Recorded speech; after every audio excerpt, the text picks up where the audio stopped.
or oops. You know what I did? What? I went to a barbecue for kids. My wife has friends from school, and I went there. Like your kid's like second or third grade? Yeah. She's in first grade, I think. That's that Calabasas shit. Mm-hmm. And a barbecue, kids playing, and then my wife was looking good. I kept looking at her, and Got that still old 1-2 Bryan Callen hard on? And she went to the bathroom, and I go, I gotta go to the bathroom too. Where is it? And so she goes to the bathroom, and I bull my way in. I bull rush into the door. She goes, what are you doing? Your wife had to drop a deuce. Well, no, man. That potato salad got your stomach all on the fridge. No, that's not how the story goes. You can't just come in and edit the story, Sorry. bro. What do you mean she got to drop a deuce? I feel like I can read your mind. I thought that's where you were going. She ain't shaking no tar. All right. What are you doing? I thought that potato salad mixed with that macaroni salad mixed with that bullshit. She wasn't eating any of that stuff. She wasn't eating mayonnaise. Created the perfect storm. No. She shit that summer dress. No. Can I finish my story? Yeah, sorry. I've been in Venice too long. Anyway, she goes to pee, and as she's peeing, I yank the old trousers down and I'm just standing there with my 3-piece set, and I go, oops. 10 Hut. And she goes, what in the world are you doing? I go, oops. Well, that's not attractive. And then she goes, you have to stop saying that loud. I go, well, you got to do something about this guy. Ooh. She goes, I'm peeing. I am not doing anything with that guy. Whoops. Yeah, Long story short, you want to fast forward? Go make the fast forward sound.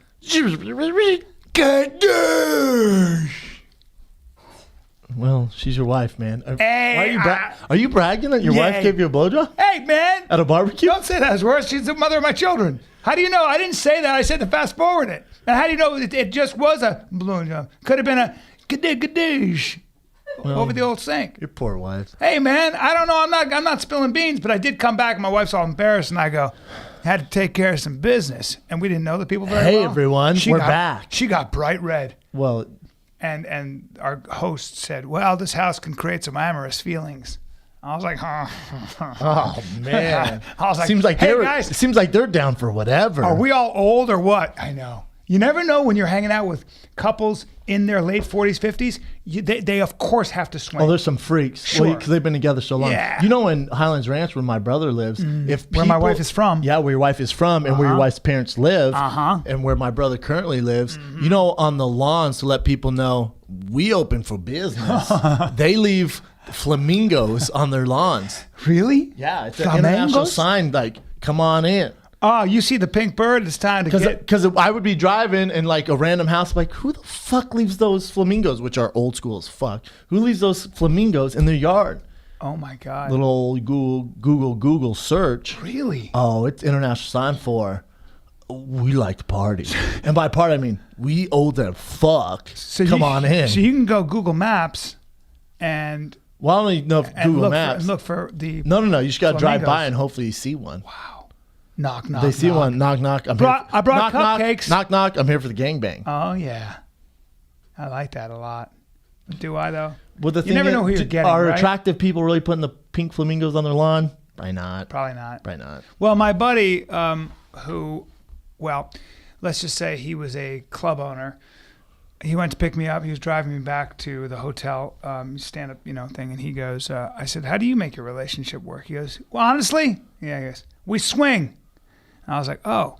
And he goes, and we were down in such and such town, and this gorgeous couple is, I can't believe I've never told you this story.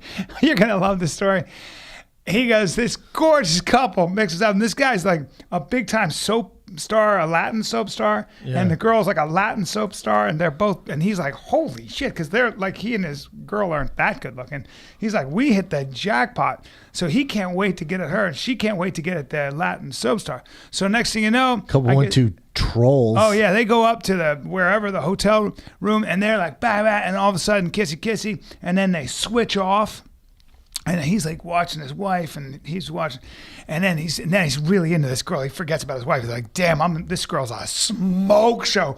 And the next thing you know, he feels this a little, fucking Telemundo dick from behind. He feels a little tongue down by the down by your bathing suit area. I'm talking about the back of the balls. I'm talking about the bulldog nuts. Oh, and it starts making its way up to the old mud whistle. And he goes, that must be my wife, but she doesn't go for my mud way. Whoops. Damn, that dude's a That freak. dude was getting into him. What was the wife doing at this time? She was getting, the wife She was like, exhausted. what about me? Yeah, I don't know. But he said, whoa, whoa, whoa, we don't do that. And it got awkward and weird. Ruined the party. Yeah. I think all, you know what I'm saying? But by the way, everything's good. If you're going guy, to sign up for that, you got to be up to that stuff. But do you test the waters with your tongue? I mean, do you get behind that? Let me get behind you. If you look like him, and you gotta, and this troll, what'd you think you were getting up there to do? I know, but no, I mean, it's fine, but you don't. It's like signing for a WWE match. They bring in a launcher, and you're like, what the fuck? But the guy's not going to jump in, is he? Unless he's There's a reason you're there. Hey, man, what rules do you play by, bro? Why would they have this old ass couple with the hot couple? Yeah, I'm gonna have to play with your bunny hole. But the hot guy was playing with my buddies. I know. Your buddy's there for a reason. So I'm assuming most young, attractive people are like, nah, I ain't down for that shit. Right. But my buddy wanted to have sex with the girl. No, I get it. Not everyone with the guy. Does. I know everyone does. But so part of the price is if you want to get to the goose, troll. You want to get to the goose, you got to go through the gander. Mm-hmm. The troll toll. The troll toll. Is that the troll toll? Troll toll. The bunny hole troll. It's the old troll toll. The bunny hole troll toll. Holy cowsy. Say that 3 times. Bunny hole troll toll. The bunny hole troll toll. Bunny hole troll toll. Yeah. Crazy weekend, man. It seems like this day and age, everyone and their mother is testing positive for steroids. It's kind of crazy. PEDs. Well, let's be honest. I think, they work. Well, yeah. And I think it's prevalent in the sport. I was trying to think. I'm trying to think how I should put this. Because when I was on, Rogan and I were talking about it, I went, no one thinks it's a little fishy that he gets this exemption and they're just going to test him for 4 weeks. But they told Mark Hunt months ago, be ready because a big name could fight at UFC 200. Right. So no one thinks that this wasn't their entire plan all along, which I said, and I took so much shit for it. They're like, no, it was a last second deal. I know, Rogan, I know what went into it, blah, blah. Dude, you're crazy. You're fucking crazy if you don't think this was the plan all along. And then they sell them, they're out, right? So I'm sorry, but what plan? What plan? Like to get Brock a long time ago? Because if you put up the Brock signal and he's like, well, bro, I'm in the WWE. Like, I need to train. Well, no, not even that. I'm in the WWE. I'm doing what the fuck WWE guys do. Mm-hmm. I'm on some shit, man. So we don't have the same commission. Gotcha. There's no commission for the WWE. Yeah, they have the safe protocols, but that's all bullshit. There's no commission. That's not sanctioned. That's all bullshit.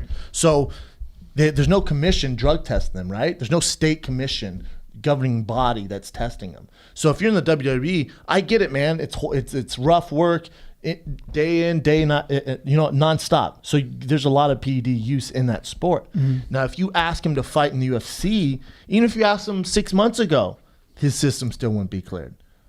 So if you don't think this was the whole plan, and everyone's aware that there's a high probability that he was going to fail these drug tests, which is okay because he had an exemption, right? No, it's not okay because his exemption was for the 6 months, but he got tested for the 4 weeks. I got you. Are you following this? Okay, I see what you're saying. I got you. Okay, so remember the argument was no, he's still getting drug tested. No, you fucking idiots.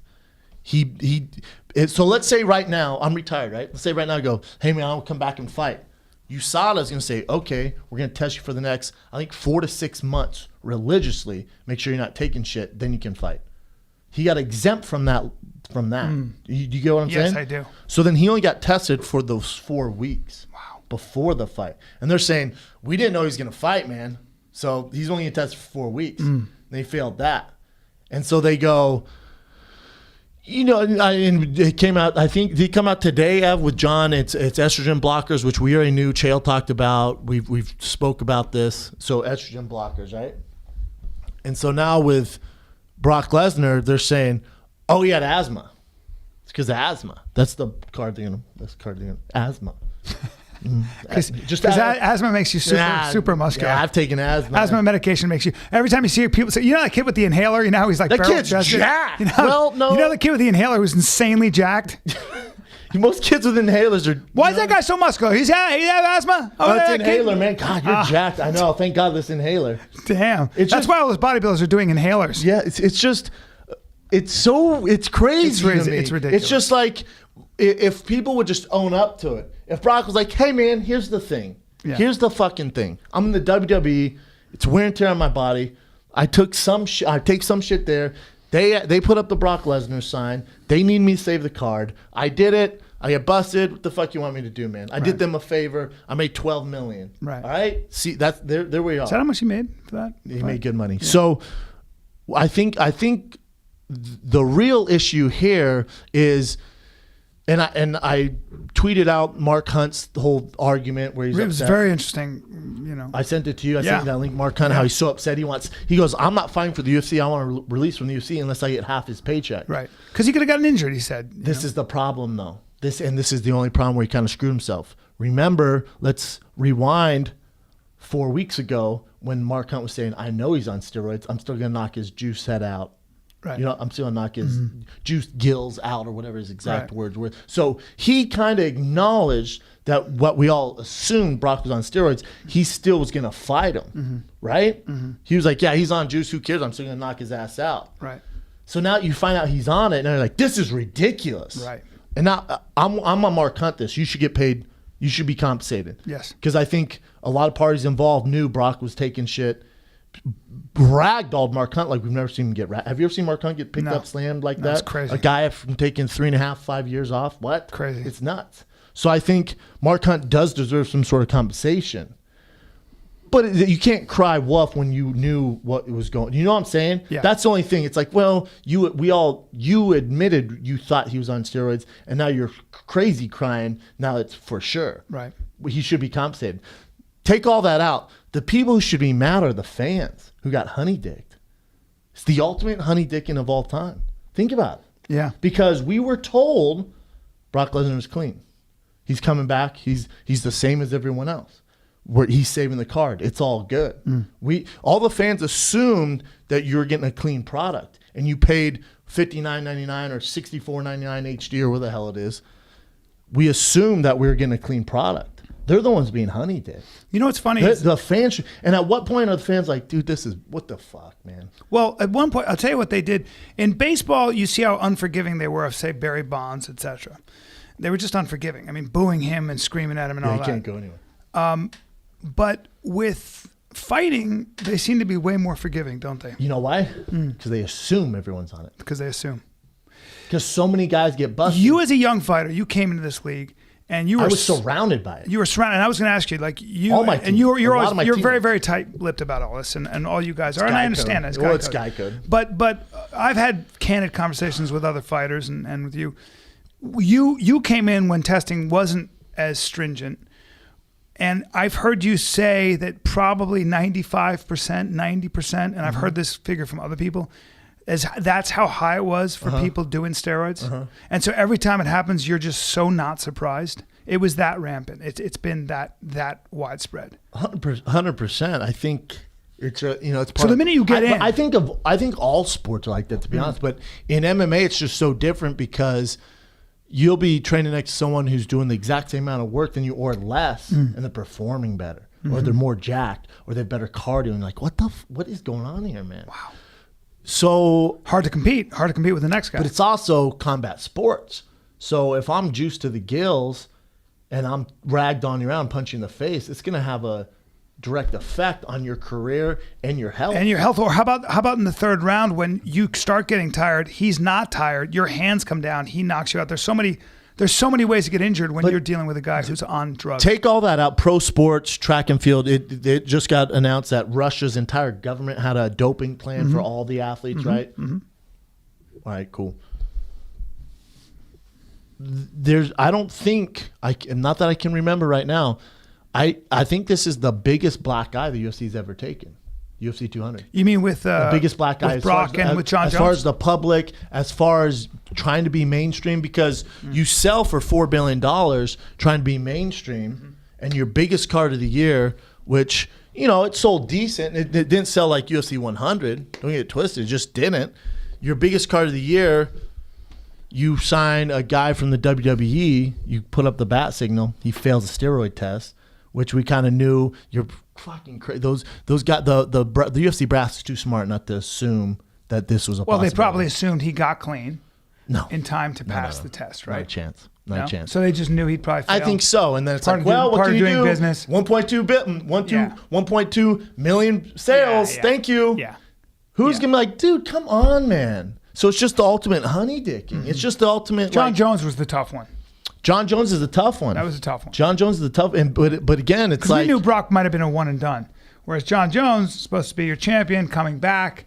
You want that belt on him, the invincible John Jones. he's the only undefeated fighter. All that stuff. No one can Very beat important. him. And then John fails for estrogen blockers. So then both those guys out for 2 years. Mm-hmm. You know what I'm saying? So I can't think.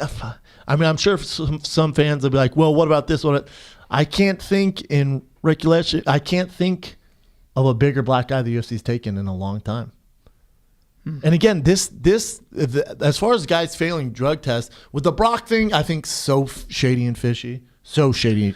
So shady is the whole deal. I was suspect from day one. You can go back and listen on Rogan, listen on Fire and Kid. I was like, what are we doing here? You guys obviously on shit. They knew he was going to fight for a while now. They're just bringing back to save the card. It's so shady. Poor Mark Hunt, right? Mm-hmm.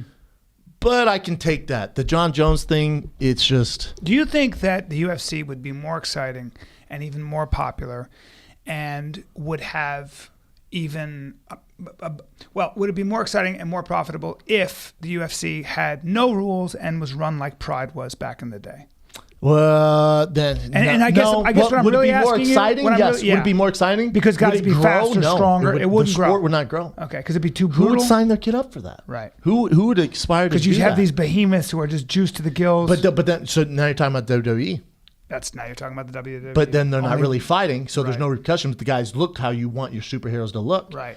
So I think these new owners need to go, all right, man. They need to sit down and go, all right. Treat it like the Olympics. They just got to decide what they're going to do. Mm-hmm. Again, I don't have a dog in this fight.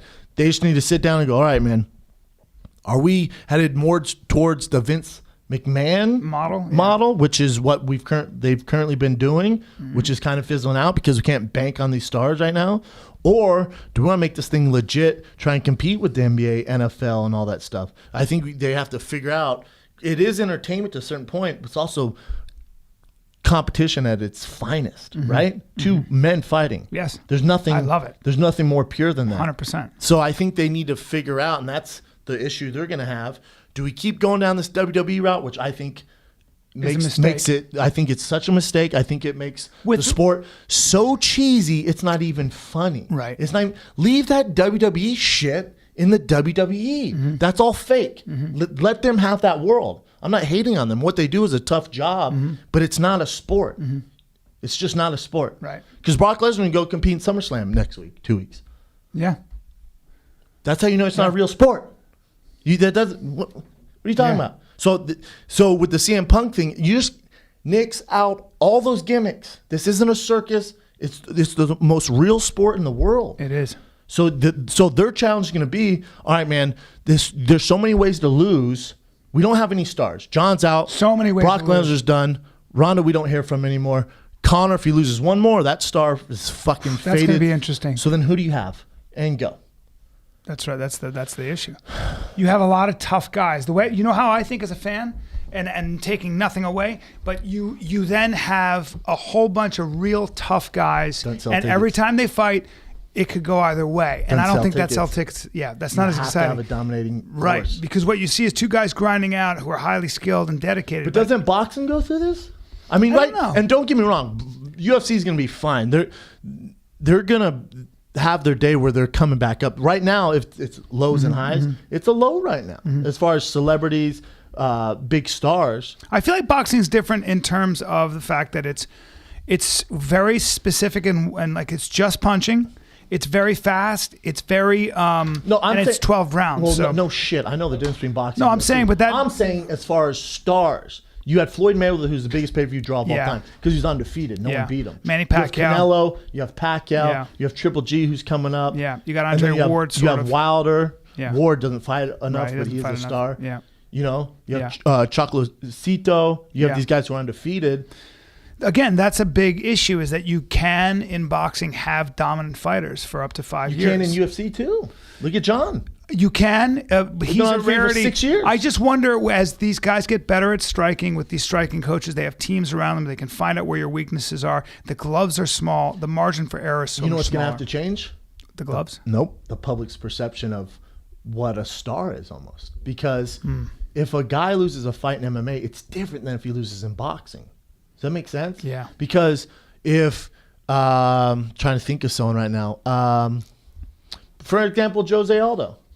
If Jose were to lose to whoever next, he's still an amazing fighter. You don't chalk it up as, no, he's done. Right. You know what I'm saying? Like we're quick to write guys off, which is insane.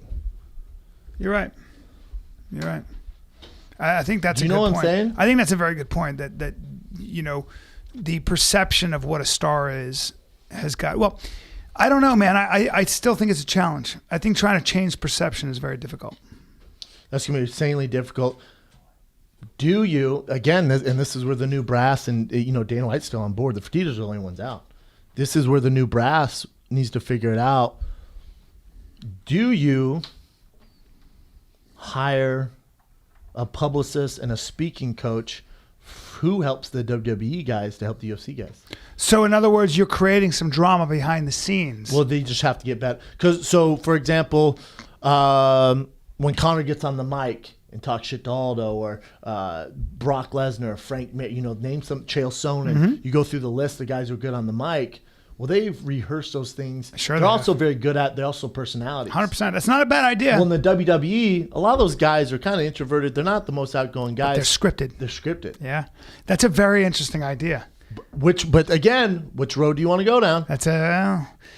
We know because the Olympics, the NFL's not doing that. I'll tell you NBA's a third option. A third option might be to do a 24/7. Where you do not 24/7. What's that? Where Countdowns. I get what you're saying. Where you get into what their lives are. Do a quick hour, a minute and a half, whatever. Doing, brother. Yeah, they've been doing that for years. Yeah, for years. And it's not really. For years. You just want There's one. Like this is my kid. I'm trying to send to school. Did you see it? I didn't see the. Yeah. That's all they do, brother. Yeah. It doesn't work. Doesn't work. You got to win. You need conflict. You need anger and conflict and not all even that. You just got to be a star. It's tough. Yeah. The it factor. It's going to be interesting to see if this $4 billion was a smart buy. It's going to be interesting who made out. Obviously. We know that the Fertitta brothers sold at the right time. Well, Fertitta's, their number one passion, don't get it twisted, besides casinos, is football. Oh, it so is? when the Oakland Raiders come to LA, they will have a huge hand in it. Okay. So that's their passion, is football. They want to be involved in football. I'm excited about Ed O'Neill. Ladies and gentlemen. There he is. I'm excited. Ladies and gentlemen, a man who needs zero introduction, Ed O'Neill, has graced us with his presence. Ed, sorry about your career. A legend. Yeah, I wonder, have you stopped working in the past 30 years? And I just found out you had a cup of coffee with the Pittsburgh Steelers, which means you played football. I know you're a black belt in Brazilian Jiu-Jitsu, but you also played football on a high level. I did. I was with them briefly. I think it was actually 2.5 weeks. That's longer than me. And they did me a favor. By letting you go, right? I say the same thing. It was Chuck Knoll's first year. Oh, so wow. I was a rookie with Knoll and Joe Green and all those boys. Wow. What year was that? Mean Joe 69. Green. Rocky Blyer was in Vietnam. He came back the next year, because he was wounded in Nam. And when Knoll cut me, he said, I had never played outside linebacker. I was trying to learn it. Because in college, I played middle guard, tight end. I was too small to play anything else in the pros. And this is at Youngstown State? In Ohio U. Yeah. Two different schools. So then he says, the Eagles are desperate. They want linebackers. You can get in a bus and go right down Route 80, to Philly, because we were at Latrobe, St. Vincent's College. And I said, I don't want to play anymore. I told him, I want to go home. I'm sick of this fucking game. Which is rare. Why were you sick of it, Ed? I had knee injuries. And honest to God, I'll tell you the real truth of it. I was tired of hanging around football players. That's brother. Yes. Really? For the most part, that jock head and coaches. I hated coaches. I got along with Noel because I wasn't around him long enough that I, developed any kind of hatred for him. But you guys would know better than I don't know. But I always feel like the locker room is the best place to be. It's just a bunch of laughs. And If you're around for 20 years. Yeah, too long. it gets old. Too long. It gets old. Yeah. So, as a kid growing up, was your dream to be a professional football player? Oh, I think so. And then when you got there, it's kind of like, well, It's a job. I saw, when I went in as a rookie, and I know you saw this too. You go in the training room, you see all the vets come. They bring the vets that are in trouble in early. yeah. The guys that are getting over injuries and shit. And all those guys had those zippers everywhere. Knees, shoulders, elbows, everything. Yeah. Scars. And I thought, oh man, I've already got a couple. It's Yeah. gonna be, if I make it, it's gonna be me. And then acting. Did you ever think what got you in? You're this big athlete, and you say I want to be an actor. I was in Catholic high school and grade school, and the nuns got me in plays. They make you, they draft you. Yeah. Draft you. And I kind of Thank God liked for the it, although nuns. I couldn't admit it because where I grew up, all my not the friends cool would thing. say, "What do Which you was do?" where? They didn't like actors, You grew up where? Youngstown, Ohio. Right. So it was kind of effeminate, to be an actor. And I actually liked it, but I couldn't admit it. So then when I was cut by the Steelers, my roommate at OU was a guy named Sammy Angot, whose dad was lightweight champ of the world in boxing, Hall of Fame. Dang. And Sammy pitched for the Pirates, short relief. And we were roommates in Fort Lauderdale.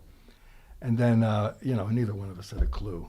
And it was like, I'm going to be an actor, He said, get the fuck, are you nuts, And then so I went back so how do you, home. because I think a lot of guys are listening, they're the same way, like, I'm lost, I want to do this. How'd you even get started in the right direction? I haven't actually thought about this in probably 40 years. I was the kind of kid that went to movies a lot when I was a kid, because we had a theater right up the street. It was like a nickel or something then. The Belmont Theater. And I used to go and watch movies like The Magnificent Seven. I might watch 10 times. Yeah. I'd sit through it over and over. Gunfight at the OK Corral, 20 times. Shane, 30 times. Brandon's never heard of these movies, but keep going. These are classic Westerns. Yes, anyway, they are. I used to tell all the guys in the neighborhood, I'd tell them the movie because I knew all the lines. Right. And these guys would say, I went and saw it. It's not as good as the one you told me. You're adding your. Yeah. I did the same thing with my father to get his attention. But Because, keep going. you're in the... I would I know redo what the you movies. do. I'd redo the movies. Same yeah. thing. So then you're at the movies, you're retelling the story, but better than that actual movie. Well, I mean, that's what they said. Now, years later, I came home, cut, Lauderdale, washed out there. I thought, oh, man. I'm in Youngstown, a steel town, and the mills are going south, and I'm thinking, what am I going to do? I've got no skills whatsoever, So I saw an ad for the Youngstown Playhouse for a play called The Rainmaker, which was a movie. I know it. And I had seen the movie. I saw it because it was Burt Lancaster. So I thought, there's broads, there's girls, I'll go out there. Makes sense. I'll be an actor. Damn right you will. So I go out and I auditioned, and I remember vaguely that I was imitating Burt Lancaster, and it was horrible. If they had ever filmed this thing, Who was an ex-athlete himself, an acrobat. He was a great athlete. And a gay man, by the way. I think he went both ways, for sure. Yes. So anyway, I got nothing. And then a few months later, they're illegally, they have to advertise. Right. But they have an acting company already. In other words, they pick their season around who they have. If you're in their company, you're going to play Streetcar. You're going to play. Yeah. And so you go into audition, it's already cast. I learned that much later when I was in that position. Yeah. So I went in for Cuckoo's Nest because, again, I read the book. So you went in for the play One Flew Over Yeah. the Cuckoo's Nest. Wow. Okay. And did just as badly. And then one of the directors there called me and said, you're awful, but the thing is, we're doing I've got a couple of those calls. Antigone, that Greek classic tragedy, and we're doing it in the little stage. They had 2 stages. They had the little stage. 18B team. Yeah. And the Youngstown Playhouse was quite nice. Oh, yeah. And I said, the little stage is fine, And they said, well, we have this role. I'm going to offer you this role. And it was literally a spear. You were holding a spear. Guard. Off you this role. I had 2 lines. And I liked it, though. I had fun. And then I went to the university, and I conned my way into the theater department. Artistic director of the Dr. Bill Hall-Supple. Yes. That guy. Had a head like this. Yeah. Cheshire Cat. And I went in, And I said, I'm an actor from the Youngstown Playhouse. Well, Good job. I'm a spear holder from the Youngstown. How I ever got to where I've gotten is and I don't even believe in miracles, a miracle. Well, but you know what? I got to say, the first time I ever saw you, I think, was Miami Vice. Yeah, Don Johnson. And you played this bad guy. Artie Rollins. And at the end, you look at Tubbs and you go, "You're a cop?" Like, you can't believe it. I remember your line. Yeah. And you know what I did, by the way, in that show? It's the only time it ever happened on the show. Hey, can you get a little closer to the mic? Yeah, sorry. Because it was the first episode right after the pilot. And how about that? Heart of Darkness. Yes, sir. Miami Vice. And he was So I play a guy bad. who goes undercover in a pornography trade, and I go crazy. Mm-hmm. So, like Heart of Darkness. Yeah. Same thing. It was based on that. Yeah. So Don and Tubbs, I forget his actual name. Yeah, me too. I go in the parking lot. I beat a guy up in the parking lot over some money, and I'm hurting the guy. And they're going, "This guy's supposed to be a good guy, but this isn't good." Right.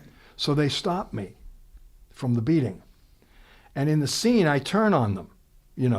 I turn on Johnson, and I say, "Don't you ever fucking touch me?" And it's like it was violent. Yeah.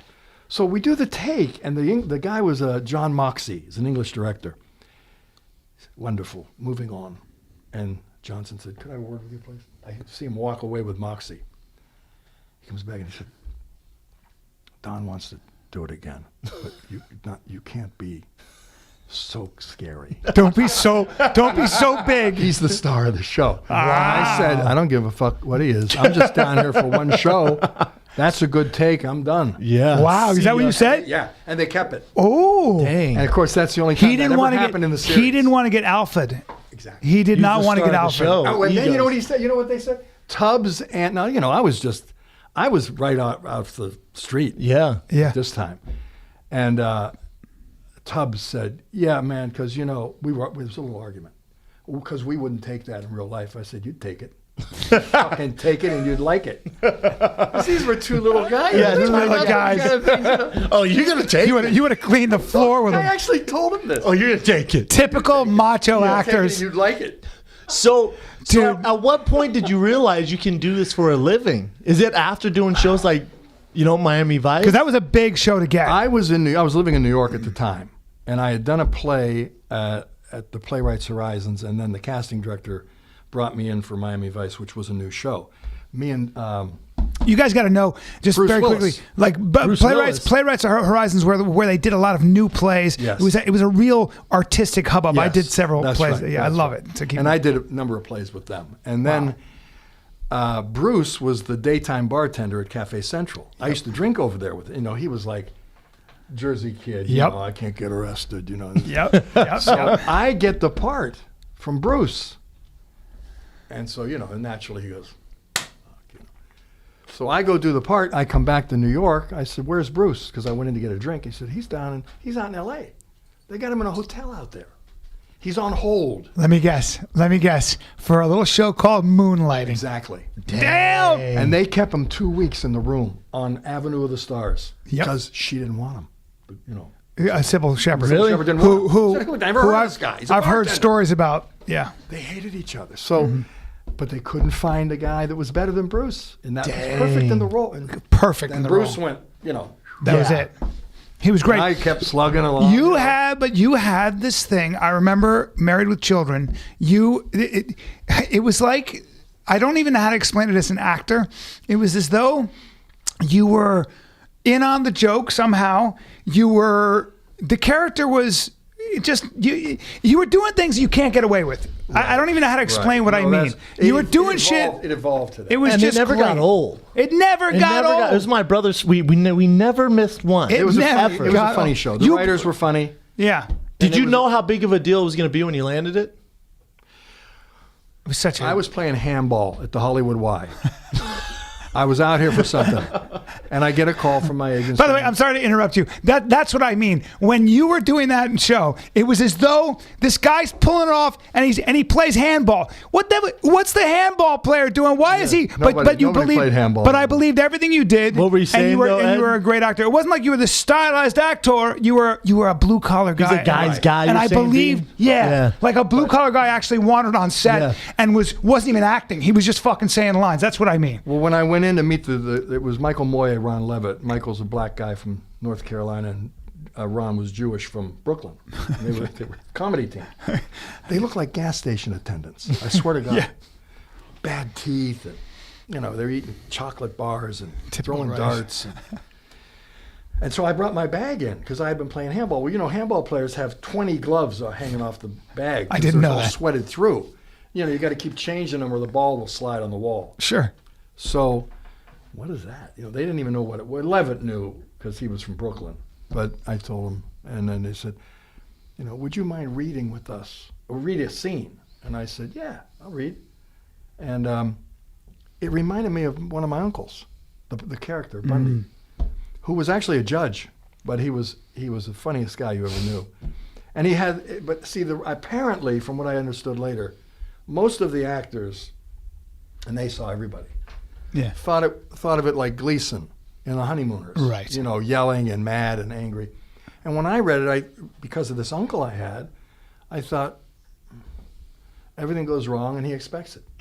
Yeah, like it's his life. It's his life. That's always down the dump. What a great choice. Exactly. What a great choice. It wasn't even a choice.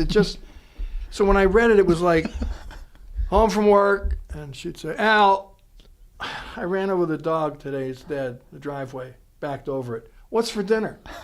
So it would be like, I don't give a shit now. That dog's dead. What? Yeah. What do we eat? Of course it's dead. Yeah. So it was sort of, that's how it went. And I'll tell you what happened right down to the wire. They're casting it. Barry Diller, who was running Fox for Murdoch, saw the last, because they mix and match everybody. And I'm with Katie Seagal finally. So afterwards, now we're shooting in 1 week. They're shooting in 1 week. I don't have it yet. Yeah. Diller goes to Levitt Moy and he says, you got the girl. You can do a fuck of a lot better for the guy. He said that about Jesus. Well, me. you. Yeah. And Levitt said, we kind of like him, and we're at the end. We're at the end. Wow. He goes, it's your funeral. Dang. And that's what Barry Diller said. That's what Diller said. Wow. It's your funeral. By the way, very few people that as powerful at that time, probably. So he could have. Oh, he definitely He could have done whatever he wanted. I think he felt like, Give these we've guys- seen everybody. And Let's see how it works out. yeah. And so much later, I was doing a movie called Dutch, and he was involved, Diller. And Diller was not the warmest guy you ever met in your life. I had a head like a rattlesnake. What do you He mean? came over to me and What do you mean he had a head like a his rattle? head, it was like a rattlesnake. He came over to me and he said, Not good. I saw Dutch. I liked it. Pretty good. I was wrong about you. Oh, that's cool. It's so good. That's okay, Barry. Yeah. I've been wrong about a lot of things. Yeah. I have one time, Todd Phillips, who is the director of The Hangover, there was a Mini Cooper ad, and it was a huge campaign, and it was going to pay a lot of money. And I go in, and I look around, and I see it's just a bunch of name actors and good It comics. doesn't pay to look around. It doesn't pay to look around, as you know. And I go, well, I'm just another dude. I might be a funny guy, but I know when I'm just another dude, and I'm just another dude. Well, it just so happens that Todd Phillips likes me. He comes out of the room, and I go to hug him, and he doesn't even hug me. He just goes, hey, come over here, come over here. And what he goes, listen, everybody else is a pussy. I don't like anybody else. You're the guy. I don't give a shit if you go in there and take a shit. You're the guy, just so you know. And he goes back in.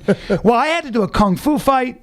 I had to do all this stuff for the Mini Cooper. Yes. Is it still on YouTube? This was the first time. Yeah, Mini Cooper had done, we did 7 episodes. So I made a fortune. Sick. I made a fortune. This was a pilot? This was a Mini Cooper campaign. On YouTube, right? On TV? On TV. A commercial. It was a commercial. Mini It was a commercial. Yeah. So they got to hire Todd Phillips. This is before The Hangover, but after Old School and School for Scoundrels and all that. So I get in there, and I'm doing a gig. I'm doing stand-up in San Jose at the Improv. I do my audition. They hate me. They hate me. Not dislike me. They hate me. I go up to do my stand-up. Todd says, listen, they don't like you. You got to come back. I go, okay. You told me. You know what happened? I thought it was a shoe-in. You told me. So I just messed around. Yeah. This is Hollywood and you're lying? Right? Exactly. I take a plane. I fly back. I go in. I do it again. I go back to do the gig. This isn't the day. I got to get back to my day. I got to do the gig at the Improv. I go to the next day. Listen, they don't like you. It's not going to happen. Todd calls me again and goes, yeah, they hate you. Come back. Just trust me. Just come back. This time I'm like, what the fuck am I? They got to pay him. I go, yeah, we'll pay you the $200, whatever. Don't be a baby. Just come back. This is how he talks. I come back. I do it again. I go back. 2 days go by. I'm still wrong. Todd goes, listen, man, they give me a hard time. Come to the office. I come to the office. Now I'm in the office, and I can see them in the room, in the mirrored room. They're not even, in the windowed room. They're not even making, they're not even trying to be polite. I see the guy, the producer, throwing his hands up and walking in a circle, like this fucking guy. So Todd says, look, they want a guy with long hair and a mustache, and you don't have the hair. The next thing I know, he goes, just wait, don't go anywhere. This is Todd Phillips, the best. A woman comes in with a wig, and they put a fake mustache on me. He goes, come here. Yeah. He throws the wig on me. Boom. It's a big curly wig. They put a mustache on me. He puts me into the room, and he goes, there, you guys happy? He can do the job. Trust me. You guys happy? And you just see the guy go. They just give up.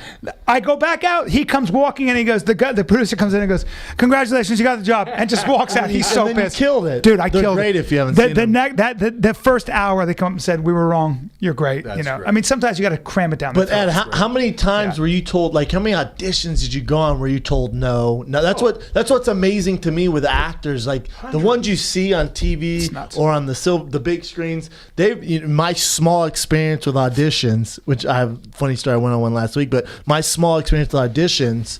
It's just no, constant rejection. 100, just 200, 300 no's. Like how many times were you said no? I lived in New York. I lived in New York for 10 years, so you're on the street. You're going one audition to another, just walking around all day.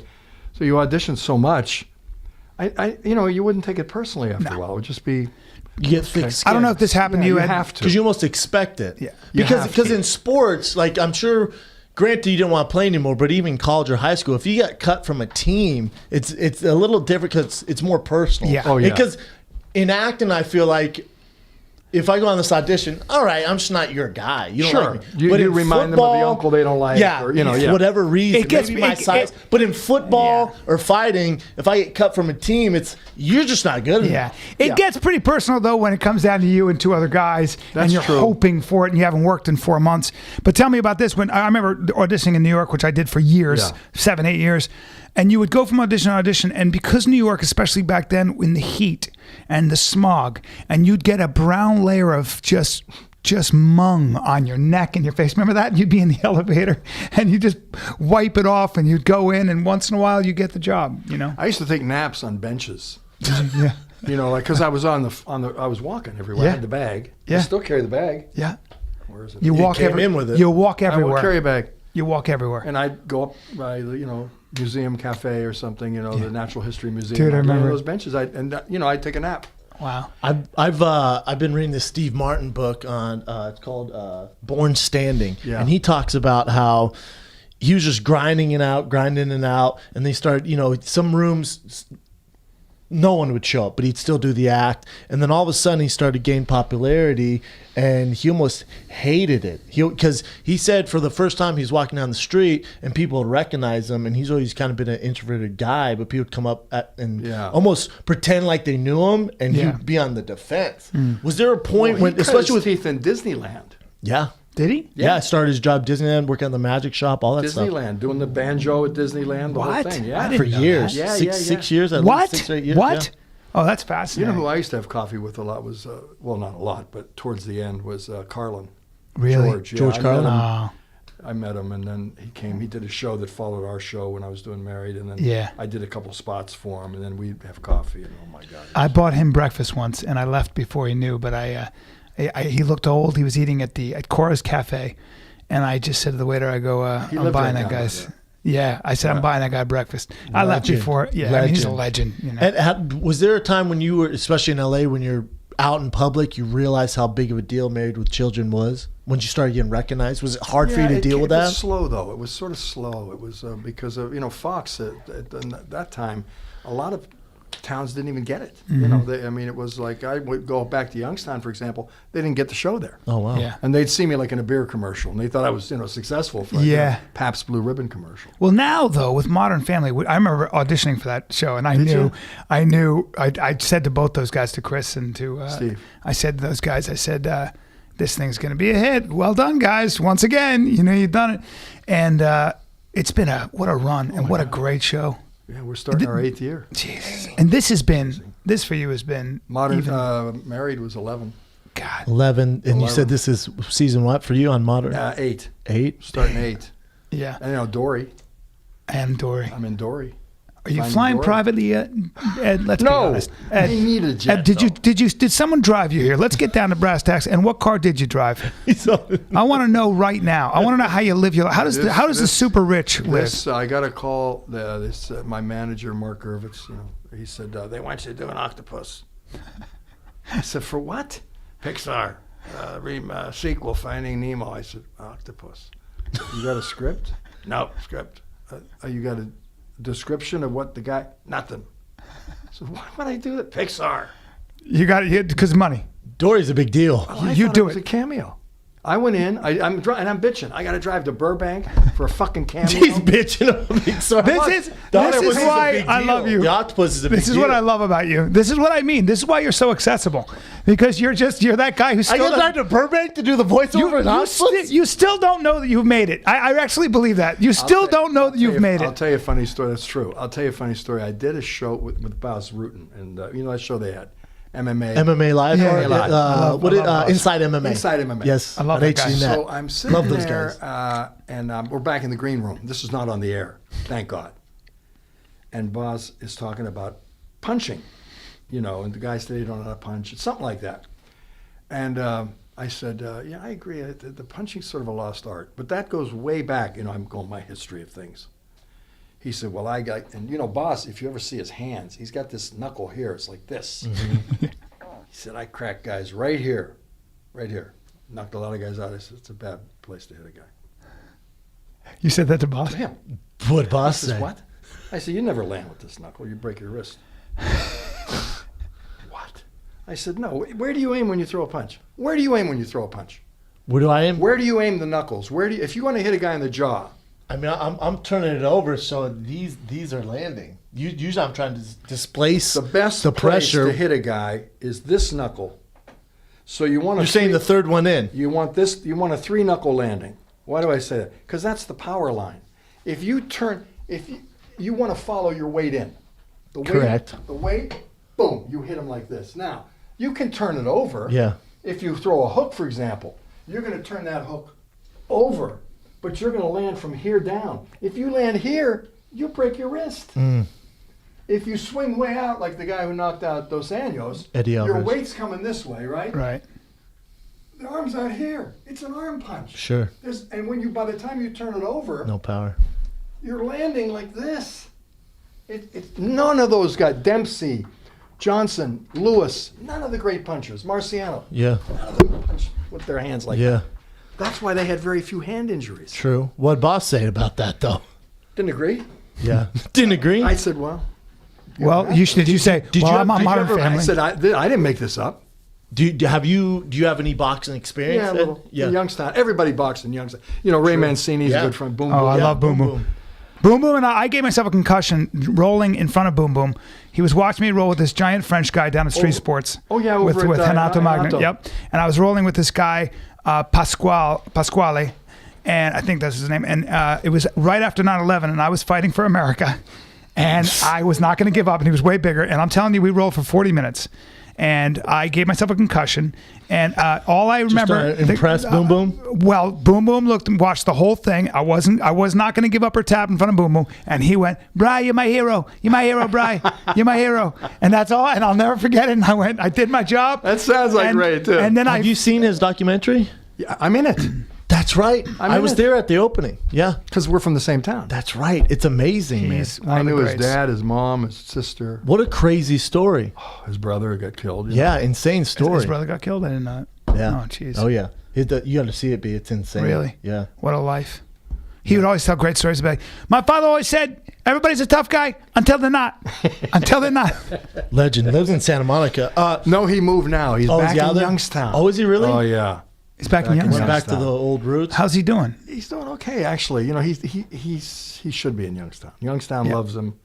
Yeah. You know, hero there, he's comfortable there. Yeah. I got a question for you. How in the world, we have a mutual friend with Henner, Hiran, Sure. and Horian. How in the world did you and Horian get together? Oh, Where did you meet Horian? And so Horian originated with UFC, right? Jiu-jitsu, Henner and Hiran's dad. So Well, that was when I was over at Sunset Gower.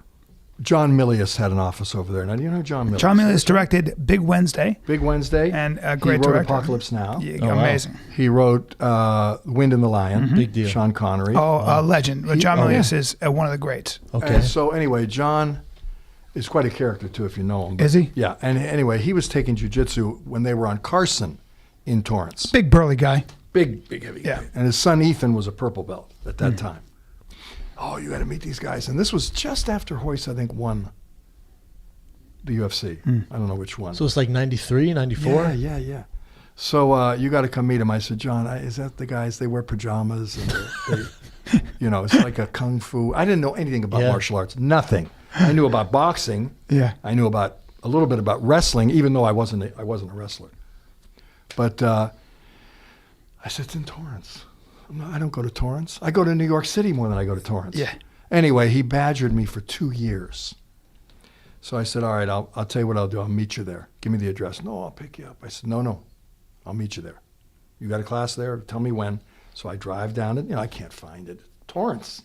How old are you at the time? Well, I just turned 70. You did. This So I was in 42. 94. You look good. I was 42. You look damn good. So I go down there, and I've been playing handball, 3-ball handball. That's all I did, you know.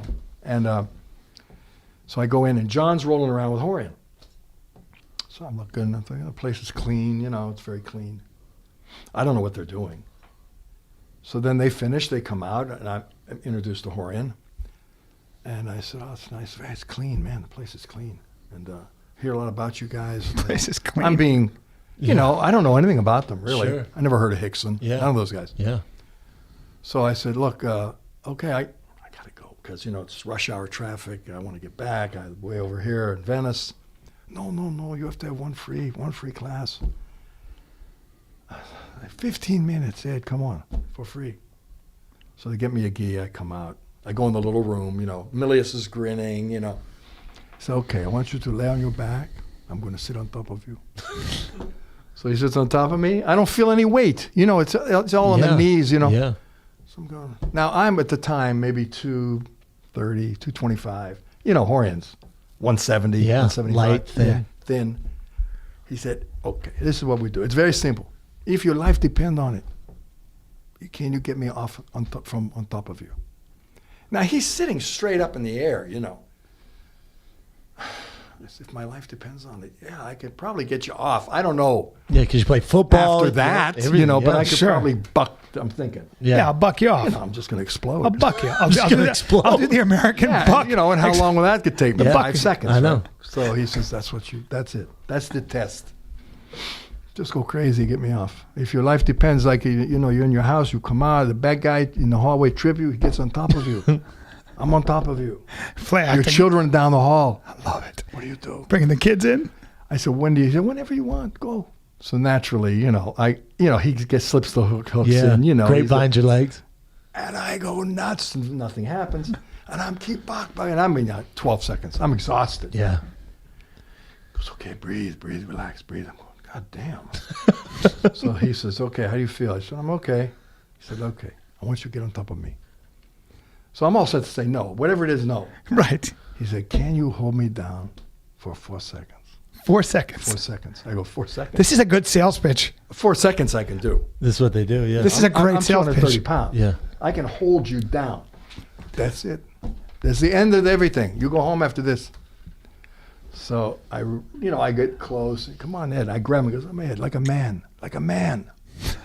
Well, you know, he's setting me up. Oh, yeah. Because now I'm like a little ball on top of him, you know. Go. boom, he's on top of me. Sweep. I said, no, he trapped. Trap and roll.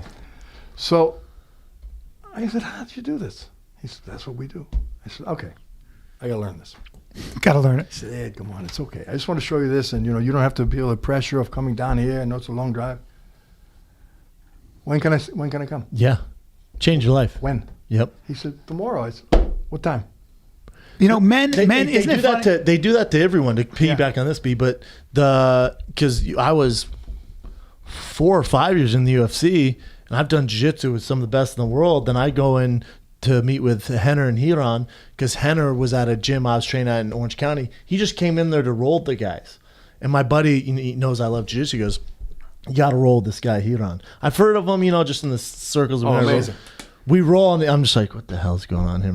You thought you were good. No. So then It's a whole I other go, deal. I have to work with you. I just moved to LA. I'm like, I have to work with you. He's like, all right, man. Everyone tells him that. He goes, come to the gym tomorrow, 6 a.m. Cool. Don't say that to Brendan See you Schaub. at 6 a.m. Don't say that to so I Brendan came Schaub. at 6 a.m. He did the same Same thing. thing. But remember, at the time, I'm a brown belt. You're already brown belt, and I'm beating up some good guys. And I'm ranked in the world. I was a super And white he belt. what? To them, it doesn't make any difference. Doesn't matter. He goes, get me off you. I'm like, Hiran, I'm gonna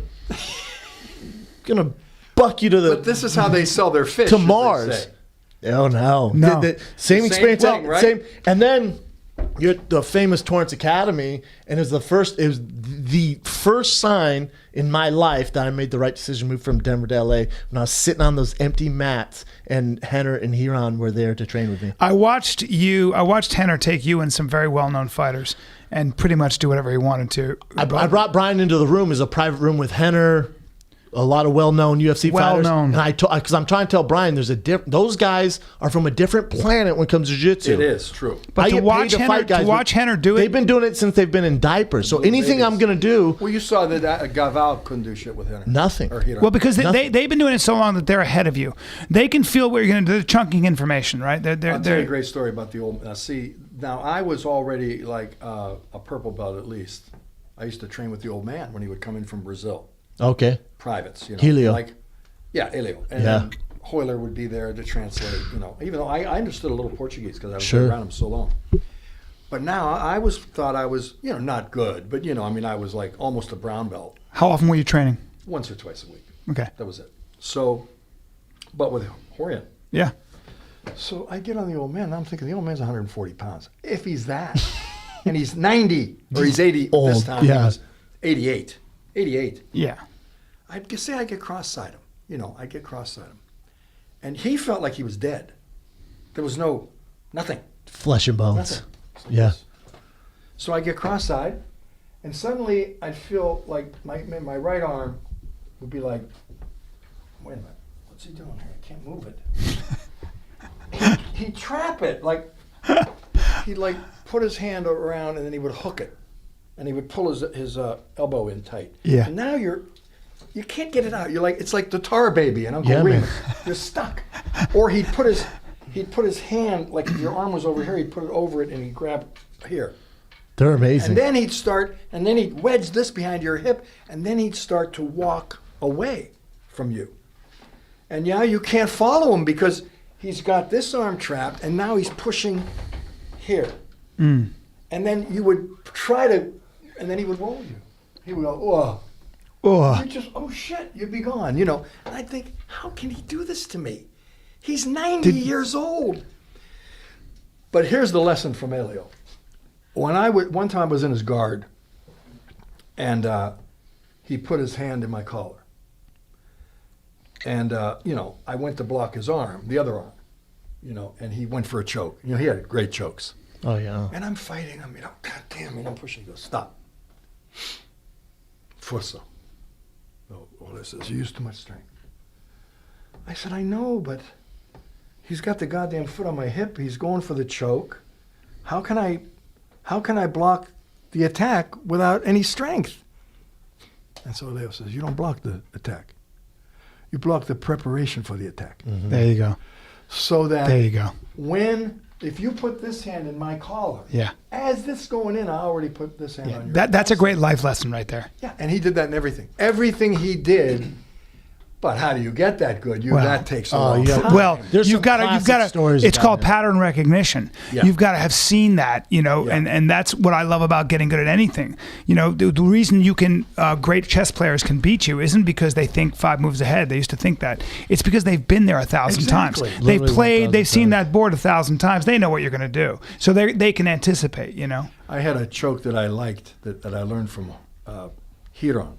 So if I'm mounted, you've seen this. It's I put the hand on the collar, and then I'd mess around, I'd fake, and as I'm faking, I'm turning this one over.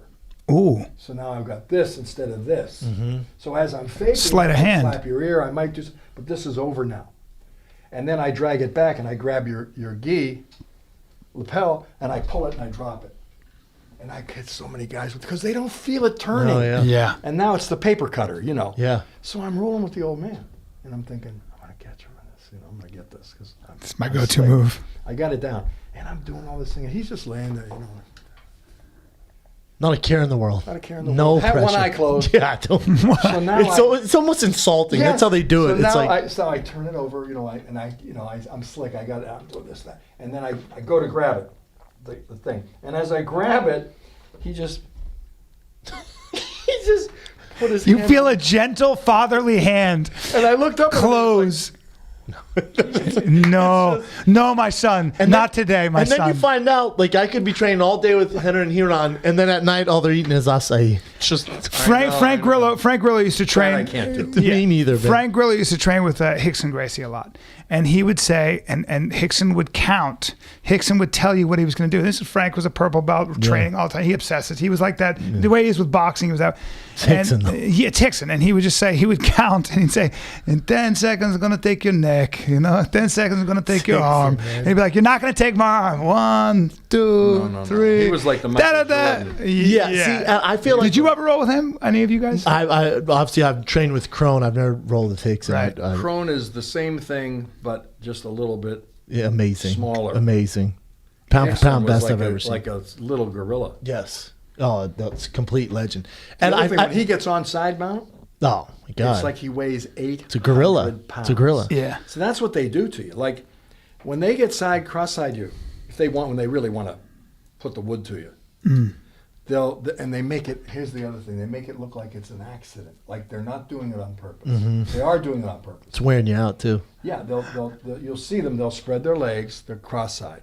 They'll go slowly on their toes, and then they have this right over under. Yep. And they'll put chest to chest, and they get comfortable down. Now they're all the weight is forward. You can't breathe. Slowly It's getting slow worse and process. worse. Yeah. It's like, oh shit, and now you can't breathe. You get claustrophobic. And don't you feel like a lot of guys in Hollywood, because there's a lot of this tough guy persona, don't you think a lot of them could benefit from either boxing or doing jiu-jitsu? Because I think it humbles you. Oh, my God. you being a black belt, there's a lot of humbleness that comes with that. Oh yeah. So a lot of guys, they might play this badass in some action-packed movie, for whatever reason, they believe it. Then I see them walking down the street, I'm like, hey man, Yeah. that's a character. That's a character, bro. What are you doing? Yeah. You haven't earned those stripes. Right. You see we a could, lot we of could that. name them. There's quite a few of them. Yes, there's Well, a bunch I read of an article with Russell Crowe in GQ, and I have to say, I don't know what he's like as a person. I don't want to be unfair, but boy, did it sound like he's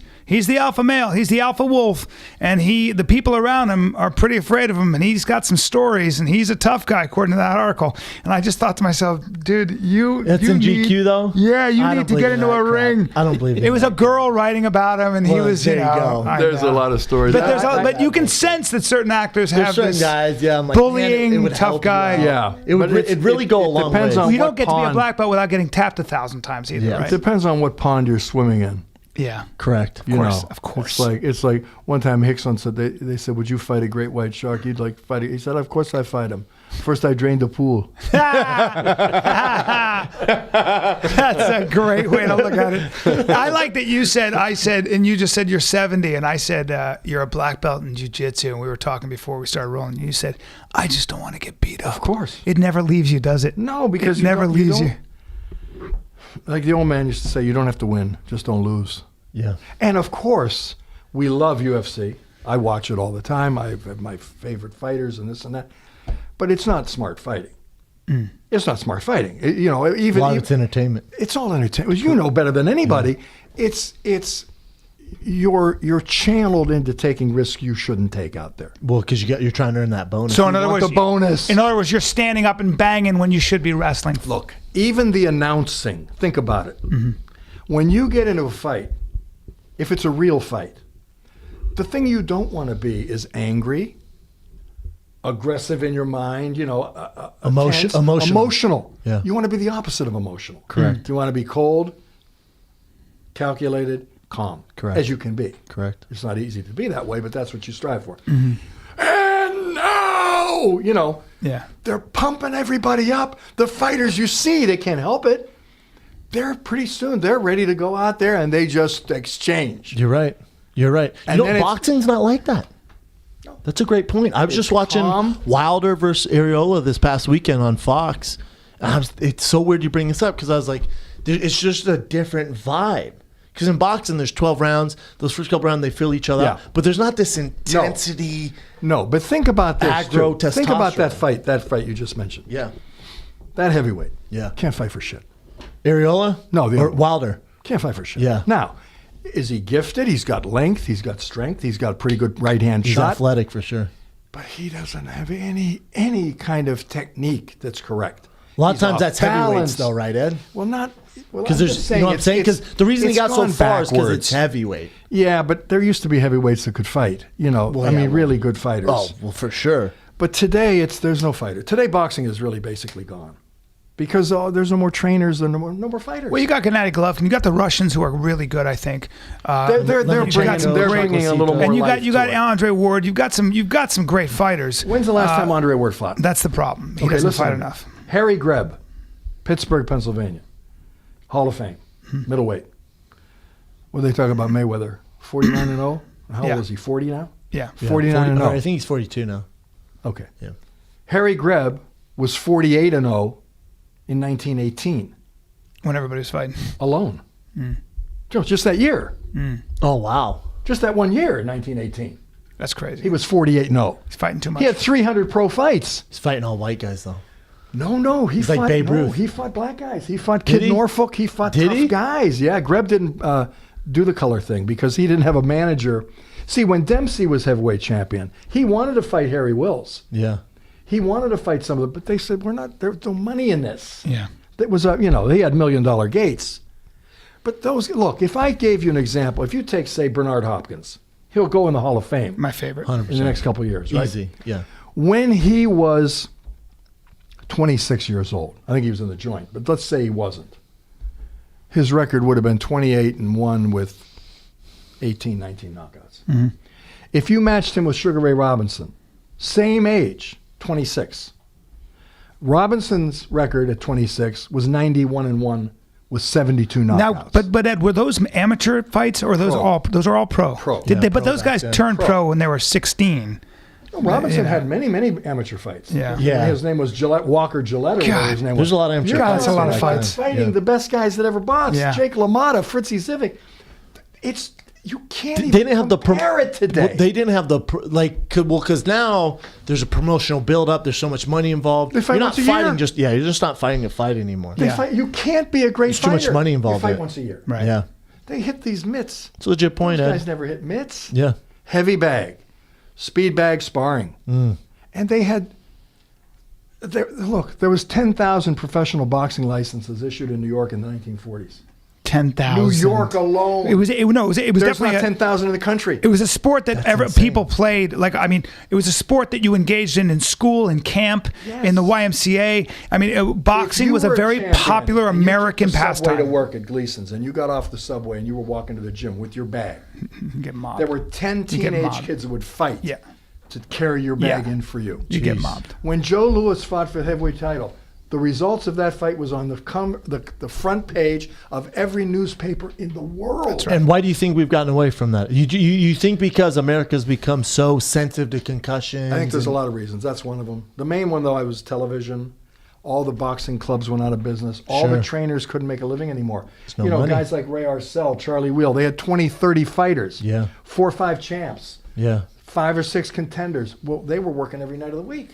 in some arenas. Also, they were learning too. TV also brought to you the flashy excitement of sports like football, baseball, and basketball. That's very hard. It's very hard, I think, to compete with sports that most people can do, even on an amateur level. And as a team, boxing, let's be honest, is very hard to get good at. And I think it's so hard to get it good at, as a lot of things are, but boxing hurts. Boxing really does break your nose and give you concussions. And I think as we got more prosperous, as we got more options, as you were able to see how exciting these other sports were, and there was more money in it, and it was a team sport, people seemed to flock to that look stuff. What happened if you look at boxing in the 20s and the 30s. The best boxing was 20s, 30s, 40s. That's the best fight. The golden age. Yeah.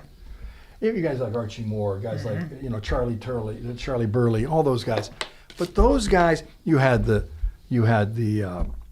Irish, Dempsey. You had the Jews, then you the had Italians, the Jews, then the Italians, then the blacks, then the Mexicans. But the whole thing was only the poorest were fighting. That's right. For sure. It's still that way, though. It's still that way, but now the Russians are coming in. They got nothing. The Ukraine, they're dying. Siberia. Yeah. It's like Dempsey said, you could have hit me in the head with a sledgehammer, and I'm getting up because I'm hungry.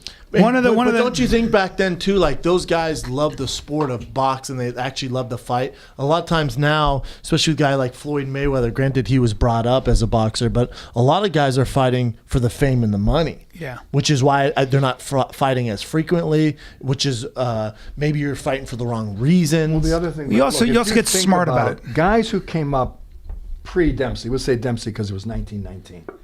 Pre-Dempsey, there were a lot of fist fights in America. That's how you settle things. That's how you settle things. And got in bars, bars. Murder rate you was... go in bars and you challenge for money. That's what Dempsey used to do. Which is kind of cool. Give me lunch. I'll fight anybody in here. Now, that forges tough guys. Not only that, we're not talking about boxing now. We're talking about knocking somebody the fuck out as quickly as possible. So when Dempsey threw a jab, he used to have a thing called a falling step, where he would let his weight just go forward with the momentum, and he would shoot the punch. The jab was meant to either knock you out or down. Now today, these fights look like minuets compared to the way they used to fight. But so much of that, there's no punching. Ed, so much of that is probably because the legacy of boxing leaves so many people broken. When you, after a while, when you start seeing how that game ends, the romance and the idea that, I'm going to be a tough guy and I'm going to take it's like when Rocky Marciano was killed. He was killed in a plane crash, right? Yeah. And one of the most moving things I ever heard was a sports writer said, and I can't remember his name. Red Smith. It was Red Smith. Then he said, just get over his body and start counting. He'll get up. He'll get up. Yeah. It's really a really beautiful kind of... Except he was decapitated. He was decapitated. Well, except it was good to drop that except he did lose his head. I was going to say. But but there's another guy, Marciano, could really hurt you. And he was 190 pounds. Yeah. I hear these guys today saying, those guys would have been too small to fight the guys today, the heavyweights today. Yeah. And I think, why? They can't punch. Yeah. Well, they can't punch. Yeah. You can't compare them to Lewis, even Liston, Dempsey. You can't compare them. It's tough to compare them. You can't compare them because like a young George Foreman would wreck shop these days. Like a young George Foreman in his prime Ali would punch Ken Norton, face off. Ken Norton, these guys, Frazier. Ed, were you surprised by the Ali passing? No, because it was long time coming. It was coming. Yeah. He, I knew Dundee, and he basically said that he took all his damage in training. He was a lazy gym fighter. That's what I hear. He would lay on the ropes. Yeah. He would let guys. You watch Larry Holmes, who was his sparring partner, and if you watch that show When We Were Kings, that documentary, which is amazing, and Larry Holmes is teeing off, man. And I remember watching him, and I said, "Who's that amazing sparring partner?" Well, it was Larry Holmes. Well, they didn't know any better. They didn't know any better. They didn't know any better. You just got your bell rung, and now we know more. But you have to know, Larry Holmes, in my opinion, was just a mediocre guy. They make him sound like he was a great fighter. He wasn't. Really? If you watch his fights, when he threw punches, a great jab. But he stepped in the bucket. Every time he threw a jab, his right foot went backwards because he didn't want the counter. Sure. So he had long arms. Yeah. So he would shoot it and but he won for a long time and fought a lot of good guys. But yeah, he fought.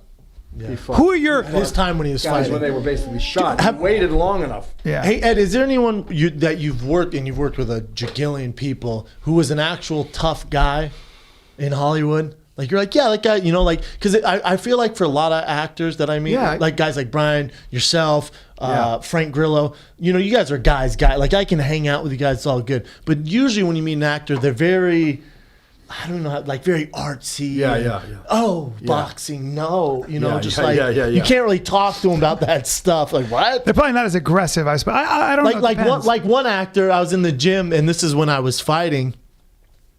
So when he asked the trainer in the gym, he goes, what's that guy do? And the guy's like, well, he's a cage fighter, mixed martial arts, UFC. And he goes, oh, no, why? And then I go, what? And he goes, why are you doing that? You're such a nice guy. I'm like, well, that's what I do, man. I do, bro. That's what I do for a living. He goes, oh, please stop. I'm like, hey, man. Hey, bro. Go back to making believe. We're from two different worlds. Yeah. That's right. Yeah. You know what I'm saying? So I feel like, is there someone on set who you relate to more? You know, because obviously you're a boxing connoisseur, you know, fighting, black belt in jiu-jitsu. Nolte. I worked Nolte's with, great. Really? He was great. Yeah. Great. I've worked now, with he's older now, and he's got a lot of physical problems. Sure. But when I worked with him, I think he could handle himself pretty well. Big guy. Physical problems for just acting all these years? Knees? Drinking. Breakdown, you know, body breakdown. Oh, okay. You know, Just a lot of old things. caught up with him. Everything. But he was a good football player in college, and he was you big can athletic tell guy. he was a tough guy. Yeah. And do you think... Years ago, Mitchum was a tough guy. Really? Charlie Bronson was a tough guy. Charlie Bronson was a tough guy. Jack Palance. Yeah. Fought pro. Oh, wow. Do you know who Jack Palance is? No. Jack Palance was in City Slickers. That's where you know him from. City Slickers. He was in a great movie called Requiem for a Heavyweight, but Jack Palance was a big, powerful 6'4", man. really? He played Curly. face. He played Curly in City Slickers. Oh, yeah. I The know. guy who Really? I don't know your way. Did you see Shane? Yeah, You got to see Shane if you never saw it. he's a real. I know tough who you're guy. talking about. Yeah, Yeah, he seems like a tough He guy. was a big. He was. big, strong, tough man. Ed, did you... He was the Toughest equivalent of The guy, Rock. Probably the toughest actor Jeez. would have been Victor McLaughlin. Really? He fought Jack Johnson. Ooh. It was an exhibition Still. but it went the distance. Yeah, I mean, McLaughlin was a legitimate tough guy. most actors would like to be tough, and the tough There's guys. a big difference, though. The guys You who know are what I tough. say? What about myself? I was a tough guy for 4 years of my life. Playing football? Just around, in my 20s, like love that. 23 to 26 or 7. I I hear was you. a tough guy. That's great. I fought a Probably a lot. knucklehead. I was a knucklehead. Knucklehead, tough I guy. didn't know what I was doing. Sure, I lost. was doing everything out there bad. Yeah. And that was about it for me. Yeah. Did you feel like when coming to Hollywood, and maybe I've always been self-conscious. I talked to Bryan about this, but being bigger, I mean, you're a big dude. Do you feel like it, like I feel like I don't, like I'll be at these auditions, I'm just like, what the hell am I going to, I'm enormous. Everyone else here is tiny. You're also very do you muscular. ever feel like, so is Ed. Yeah. Do you feel like it almost hurt you, or you know? I mean, because obviously you've had a great career, but I guess I want to know, and this is even for our listeners or you guys, from a big guy to another big guy, when you go on these auditions, did it ever occur to you like, God dang it? Well, but Ed looks like a big guy, and Ed, when he was on Married with Children and stuff, Ed looked like a blue collar big guy. He was still Brennan's not aware of what he really looks like. 225, Yeah. 30? When I was doing Married, I had gotten down to like 205. Yeah. I lost Did they weight. tell you to do that? No, I just did it. You just don't realize how big you actually are and how what you're. I realize you're very muscular, and That's the issue. When I go on these auditions, I'm like, well, because you look like a super athlete. There is a big there's. were you self-conscious of that, You Ed? were Is a my good question. fighter, too. You would have been. You could have gone a long way if you really wanted to, and you had the right training. Sure. You would have done I He's a hell of appreciate an it. athlete. Yeah. Hell of an And- But athlete. again, they push you. That's how that UFC works. Yeah. Do you? But I was just curious. Was size ever a thing? Did it ever occur to you, or am I just crazy on this? Well, if I was out for Lenny and Mice and Men, it helped me. And If I'm out Depends. for Hamlet, it's a problem. but so you decide to lose weight on your own. I did. I don't know why. I was playing a lot of handball, so the weight wasn't helping me in handball. right. So I started to cut, and it just sort of was happening. And you watch a lot of the UFC. Oh yeah. Who are your favorite fighters? I got a lot of guys I like. I like McGregor. I like this McGregor. I don't know why he's fighting at 170, but It's interesting. he's a good puncher, and he manages distance well. He's fun to watch too. He's fun to unique. watch. He's unique. And I kind of like him. Maybe he talks a lot of shit, but it's usually comedic. It's entertaining. It's entertaining. Yeah. He knows the game, and he's beating it. Exactly. And who else do I like? I used to love BJ. Sure.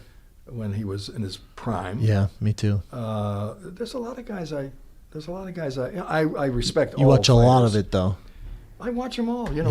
Sometimes I don't pay for them though. I'll wait. Like I'll go. That's fair. Are you surprised about all the steroid use? Or No, but listen, that was happening that was starting when I was a rookie with the Steelers. It was starting in '69. Hell yeah, I used to hear talking about they got this stuff now that and I thought came from the Russians, right, in the 50s, I think. I don't know where it came from, but guys, a lot of guys were into speed when I was a kid. Like it would be hot, they'd pop bennies. We used to call it Benzedrine.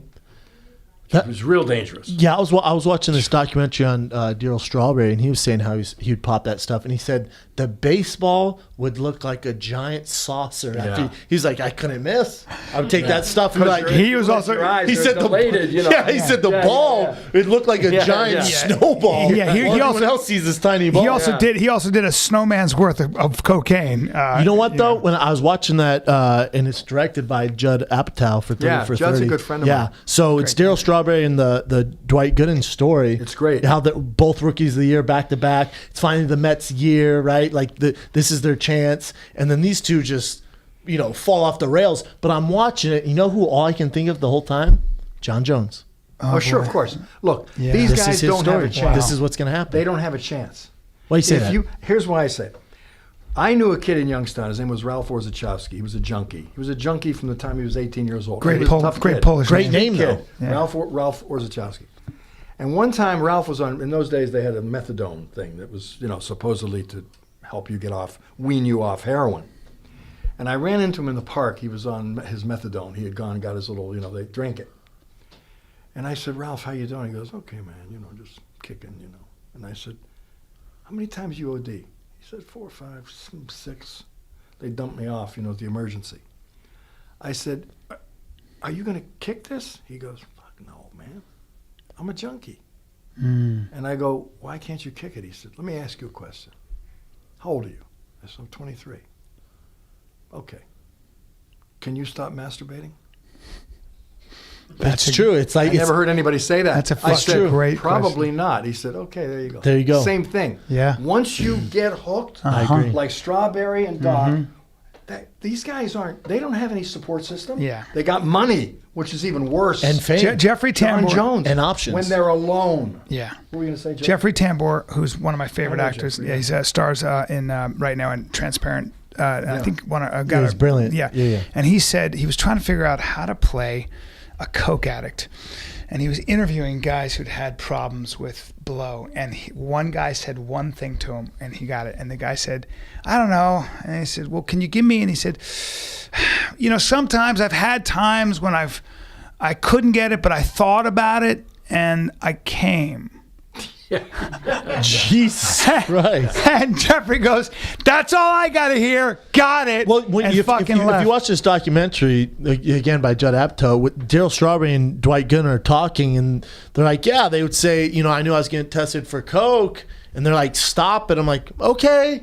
I have 7 figures in the bank. I have all the time in the world. It's working. What do you want me to do? And then I'd go to a party. It's everywhere. Like what the? Once they get a friend of mine, I won't name him because he's still around, but we were in New York, and the parties in the winter in New York, and where they put all the coats in one room. Oh yeah. And I went in I was smoking, or I went in to get a cigarette or something, and he was in there tying off by the window. Oh fuck. I said, man, what are you doing? He goes, hey man, help me, guard the door. I'll be done in a second. And he's lighting the thing in the spoon, right? Wow. And I had never seen anybody actually shoot in person. Yeah. It's not going to work he was out. a friend, so I said, so I'm leaning against You're going to the help door. him out. Yeah.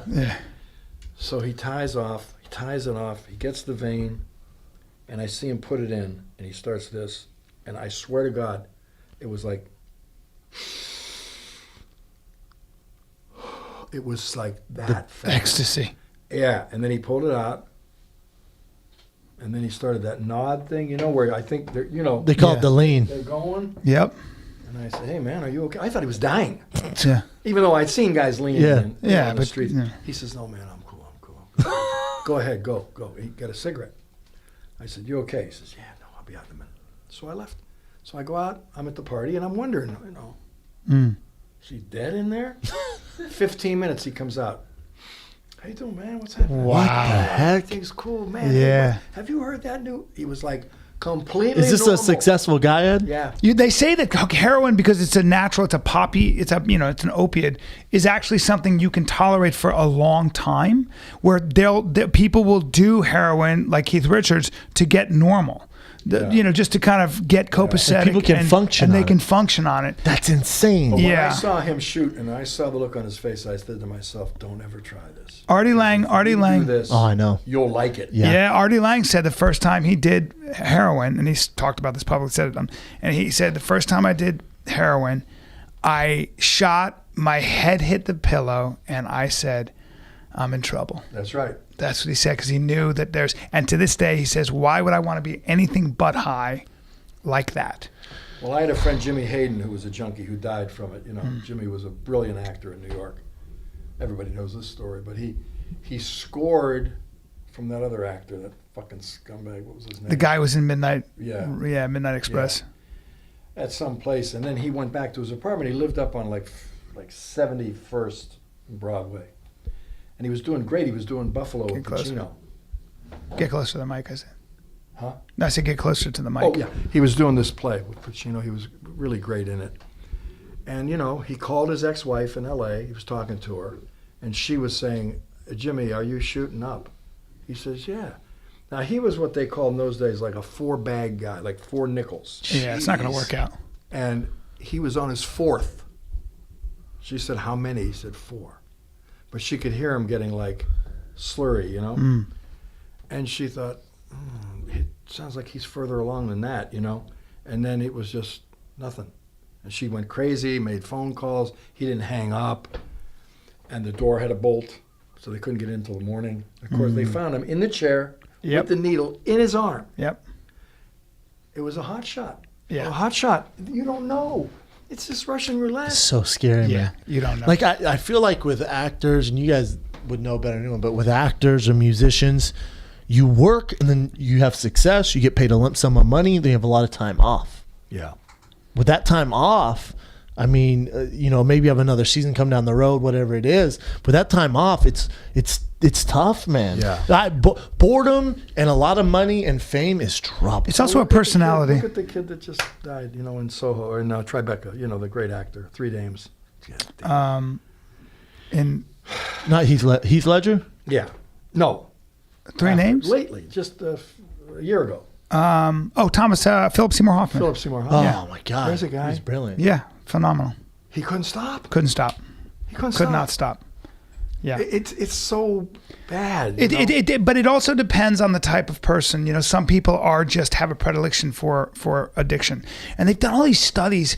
They've all these anthropologists were talking about or these evolutionary biologists were talking, about how an addictive personality works in many aspects of your life. Yeah. And it certainly is how we evolved to survive, because to be addictive, to be actually reward based, is how, when you were hunting, the guy who had the most patience and would obsess over finding that animal was, and over all, going through briar patches and everything else, and just whatever it takes to get that animal. Well, that sort of mentality, that mindset, that chemical dopamine release or whatever, that linear form of thinking was what kept you alive. Right. The problem is we don't have to do that anymore, and that sometimes, and this is a theory, but it made sense, that sort of drive can be refocused to, and if God forbid you do something you like that much, now you're going to follow it with that same kind of intensity. You see a lot, like with Daryl Strawberry,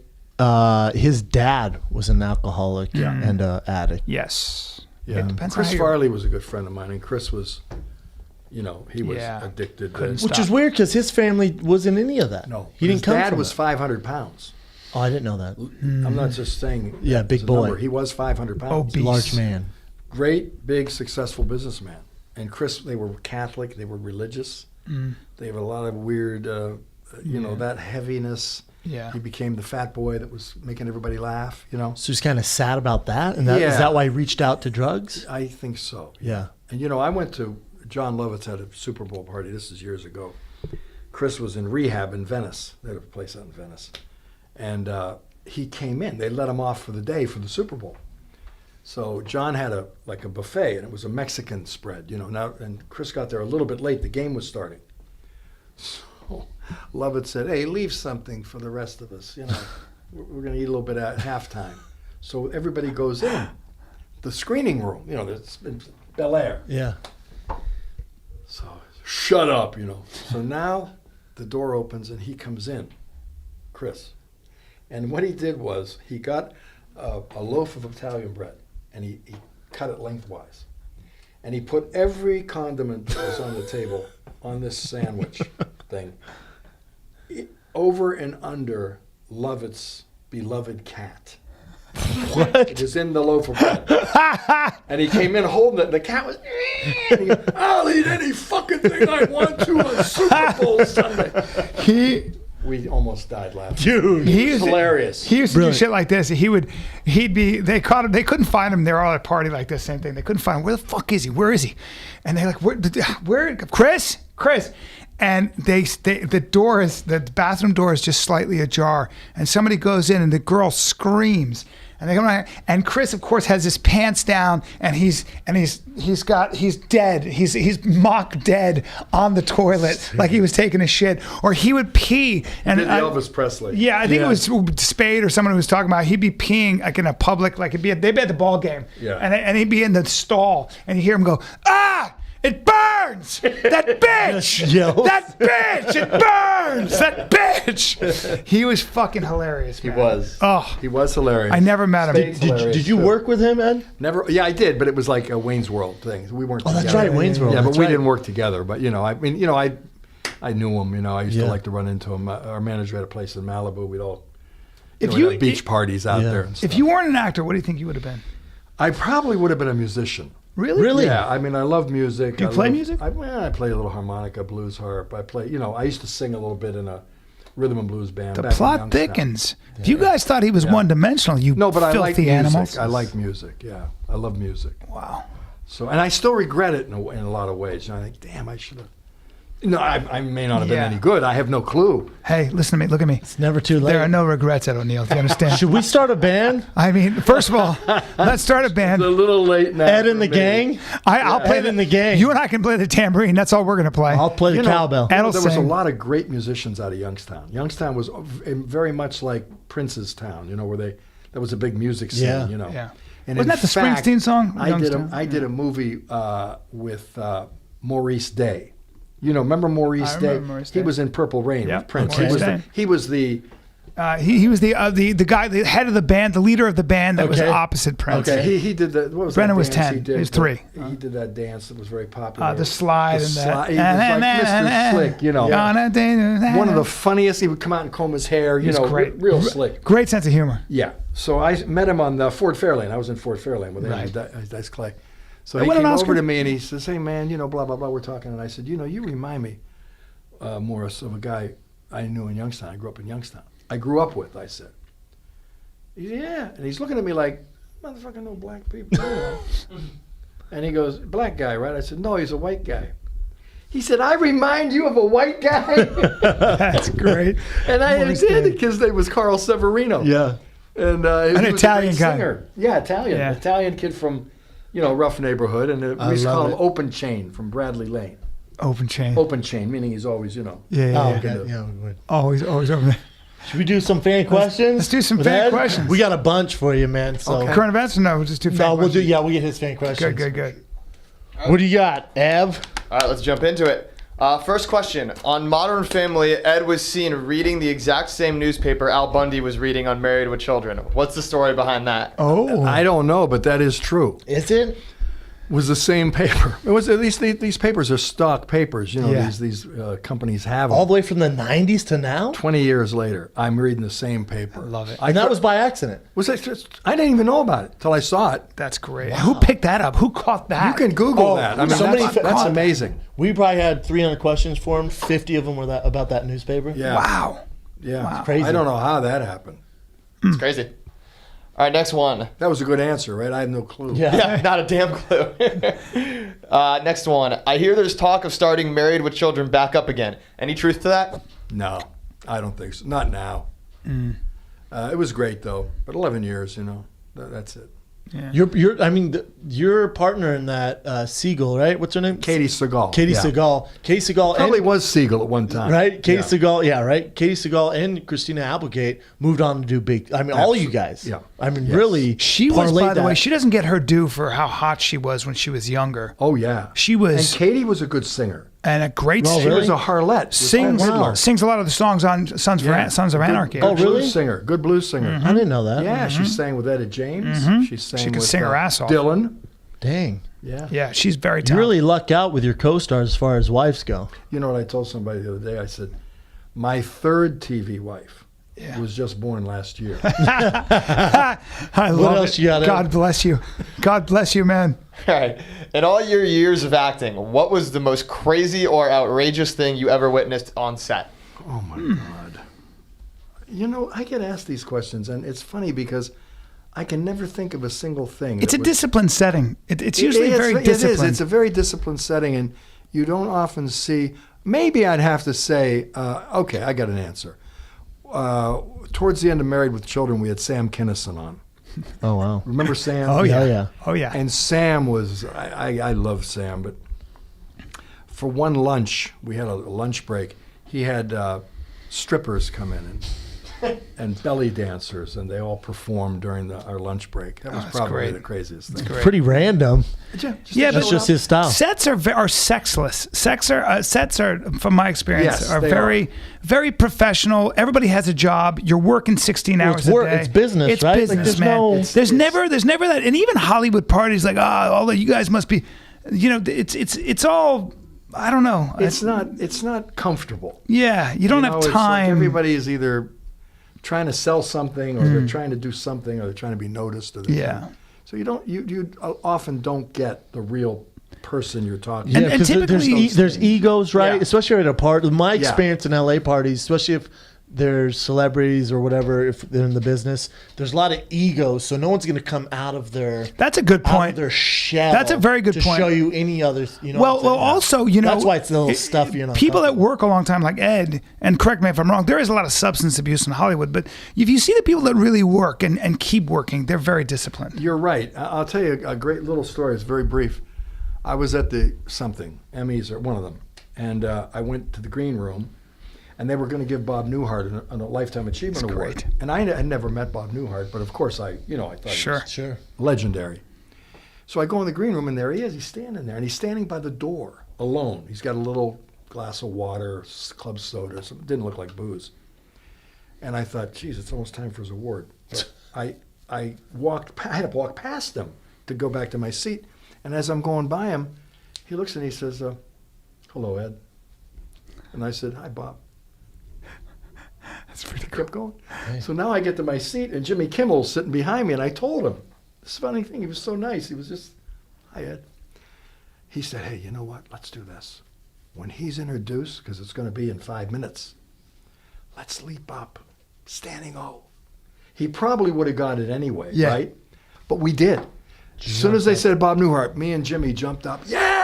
And everybody. Everyone else. Yeah. Oh, Yeah, that's that's great. great. Yeah, I know. I mean, he deserved it Oh, for yeah, he sure. did. For Yeah, sure. yeah, Yeah, such an amazing. I love Very Kimmel, too. understated guy. Kimmel's great, by the way. Great, Jimmy's brilliant. a great guy. and Smart a guy. Very down to earth guy as Yeah. well. Loves to cook. Yeah. Yeah. Big barbecue. guy. Lost a lot of weight. He has big cookouts at his Yes, house, right? I keep saying, why don't you Especially invite the- me? I like to eat. Yeah, I heard he like can to- cook.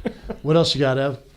All right, next question is, what is the one thing you miss most about Youngstown? Oh man. Well, I like the food. It's a big Italian community, and the food is great. A lot of homemade stuff, beans and greens, and stuff you can't, wedding soup. Yeah, you're not gonna find here in LA. Wedding soup, yeah, you don't get that. And I miss the music, although the music I grew up on is gone. But, I miss the music scene. All right, next one. What was a bigger deal to you, being on the Steelers or getting your black belt? Getting my black belt was a bigger deal for me. Because you were on the Steelers as long as I was on the Buffalo Bills. I wasn't really on the Steelers. Yeah, I mean, yeah. So and it was black belt was, man, that was I didn't expect it. That's a big one. I remember when you got it. You don't remember this, but I sat with you for just maybe 15 minutes with Boom Boom. And it was right outside in that cafe where his cigar Cafe shop was. Central. Yeah. Yeah. And we just said hi, and it was. Did I bring it in and put it on the table? No, but you were just talking. Was he about wearing it? He was just talking. He was just talking about it. It was like a big deal, and he was like, You "I have a got polo it." on, the black belt around? You know what? They fooled me because what happened was Horian called me and said, "We're having a belt ceremony tonight. Would you come by?" And I said, "Oh, Horian, I knew I wasn't getting anything. Yeah. Because Oh, I was that's a brown great. belt. I had no stripes. Yeah, You got to have 4 stripes." yeah. So I said, I know. He said, "Ed, they love that you come out and you take pictures with them, and please, and we'll roll. We'll have a class first, and then we'll do the thing." I said, "Okay." So I go out. We have a class. Now they're starting the award, and I thought, man, I got to stay till the end because I got to take pictures with the winners or the belt guys. Yeah. So now they get the black belts, which is the last awards. I know all the guys who are getting black belts because I've been with them 20 years. Yeah, all you these came guys. up together. So I said, okay, then they're going 1, 2, 3. Well, that's it. That's 5 guys. That's it.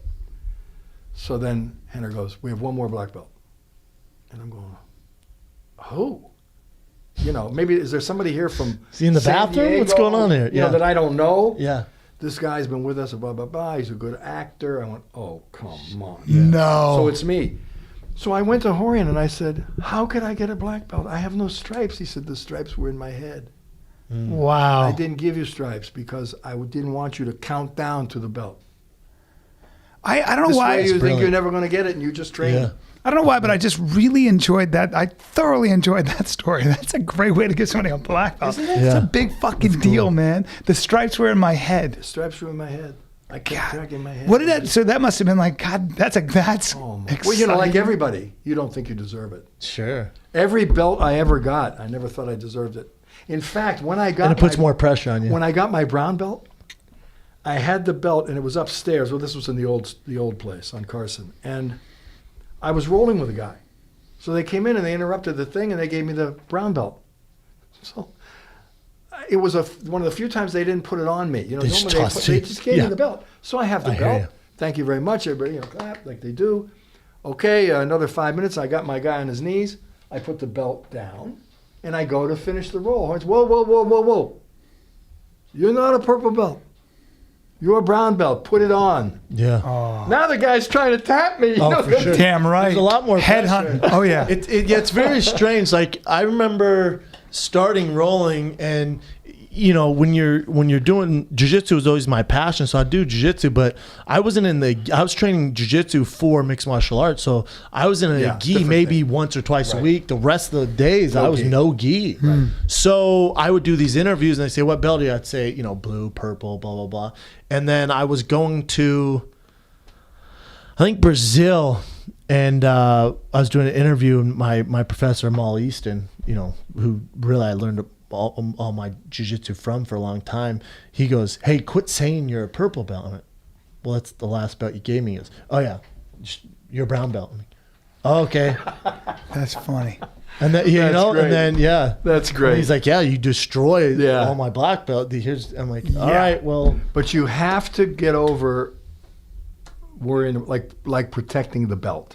Oh yeah, You'll you'll never to grow. stop doing that. Yeah, you because never you'll grow. drive yourself insane. And you also you'll only stick to what you're good at. You won't do the things. Yeah, and that happens to so many guys. They're Yeah. good on top. They'll only be on top if they're strong. Yeah. As soon as they go on their back, they're dead. Yeah, You gotta. They do what's You gotta work comfortable. on what you're Yeah. bad at. But that's just It is interesting. that's a challenge to leave your ego at the door. That's a big. I think that's challenge. with everything.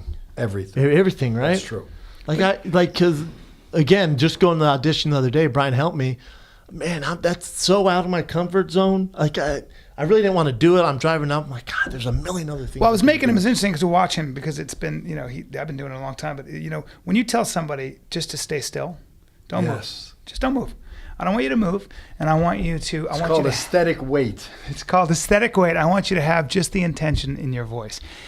We're not. Once you tell somebody to do that, we start thinking. We start thinking. Right. You start to. Right. Your body. It's like saying. It's like Martin Scorsese said that I was in my own movie and I had to walk, and I knew the camera was on me, and I just had to walk. Walking weird. I'm walking weird. You're thinking about your. Now I'm thinking about my gaits, your stuttering. arms. I was just gonna say the same thing. Right. During this audition, I'm like, why am I doing my hands? There you go. Everybody I'm like, why am I doing this? But then they go, I didn't tell you this part. Doing the audition, she goes, so you're fluent in Spanish. I went, excuse me? She goes, yeah, it says here you're fluent in Spanish. I went, see? She goes, you're fluent. I wouldn't say fluent. And she's like, yeah, we're looking for a Spanish guy. She goes, what, how are you Hispanic, Mexican? We're Spain. I went, Spain? And I'm like, what the fuck is just lying? Just You're like saying I'm already dead. Yeah, it's like, what are we doing? I'm sweating. I'm in this weird room off Wilshire. It's like, what are we? On my way there, some guy spit on my car. Do you know what I used to do when I learned this? I forget who I learned this from. Well, I didn't invent this, but when you audition, I used to go in, and there'd be 4 or 5 people in the room, right? Whoever they were, and the guy or girl who's going to read with you. I'd go in, and I would be polite, but not too nice. I wouldn't be like, you don't like kiss their ass. Yeah, I'm just there to get the job. Yeah, and they already have the gig, So I'd be polite, and then they would say usually, "Oh, do you have any questions?" And normally you don't. So if you do, you ask it, but normally you don't. So they say, "Okay, you'll be reading with Trisha," and I'd say, "Okay, fine." And she might she has the first line. It always varies, but I would say, okay. So now they've heard this.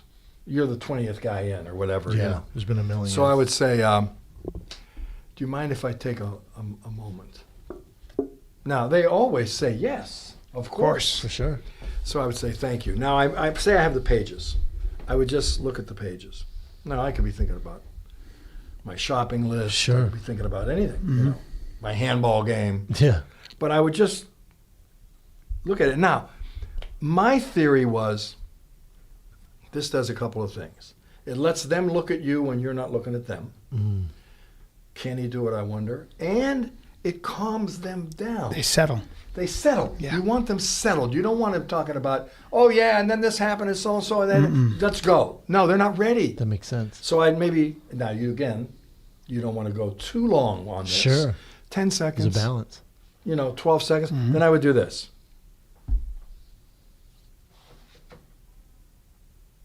And then quiet start.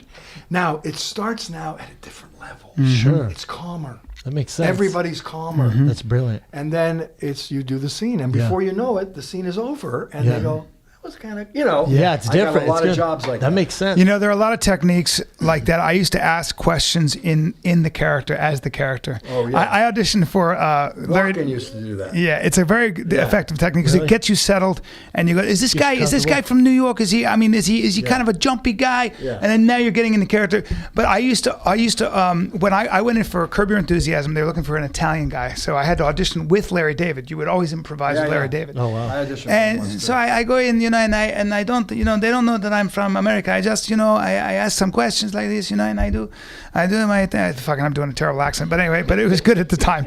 And it's blah blah blah, and I do the accent, I do the scene, and I go and I make them. The casting director who knew me said, and he's not even Italian. And Larry David goes, "You're not Italian? That was damn good." And I went, "This is in the bag. I got it." Shook hands, and I never heard back. But the thing is, at least I went in there and I committed it, and that's the amount of that I read story. for a guy who had a Jewish deli. I was completely wrong. Really? Completely wrong. I got It was a story. like the sandwich episode where they named the sandwich after him, the whitefish sandwich, and he didn't like whitefish. So he tried to get people to change. Great It was show. very funny. Yes. And I was the deli owner. I was insulted he didn't like my whitefish. It was a good audition, I thought. But again, wrong. Of course. Yeah. Wrong. Yeah. See, that's the other thing you have to realize in this business. You have to kind of have a sense of what you can do and what you can't. Yeah. Sure. Yeah. And Neil Simon, you guys probably don't know. Neil Simon is a giant. He's a giant as far as playwrights.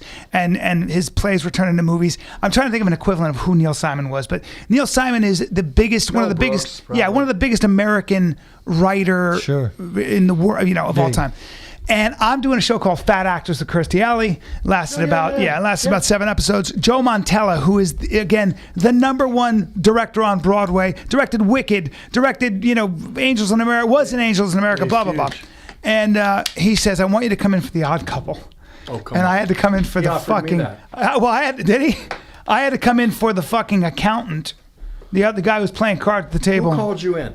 Joe Montella. I walk in, Neil Simon. Neil Simon is right there, and he looks at me and then looks at Joe and raises his hands like, they fucking kidding? He couldn't be more wrong. Joe Montella, before I read, he goes like this. He goes, right in front of Neil Simon, he goes, this is not going to go well. Listen, and I read it anyway. Listen to this. I get a phone call at my house. Good role for you, by the way. Answer the phone. Ed, Neil Simon. Now, I know his voice. I said, hi, how are you? Listen, I know we don't know each other. I know some of your work.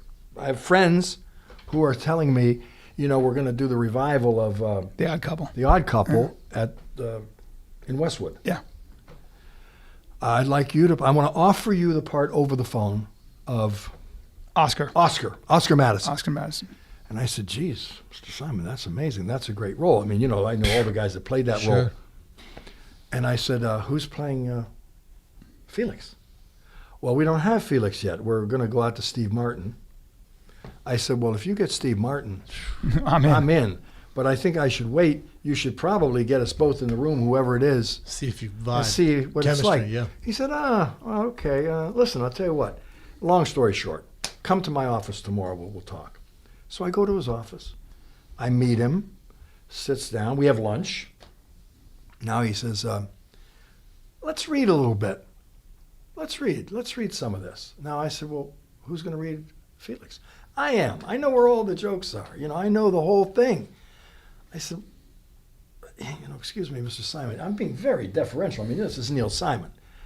I said, I don't feel too comfortable with you reading Felix and I'm reading Oscar, but you're not really, you're looking at me. Yeah.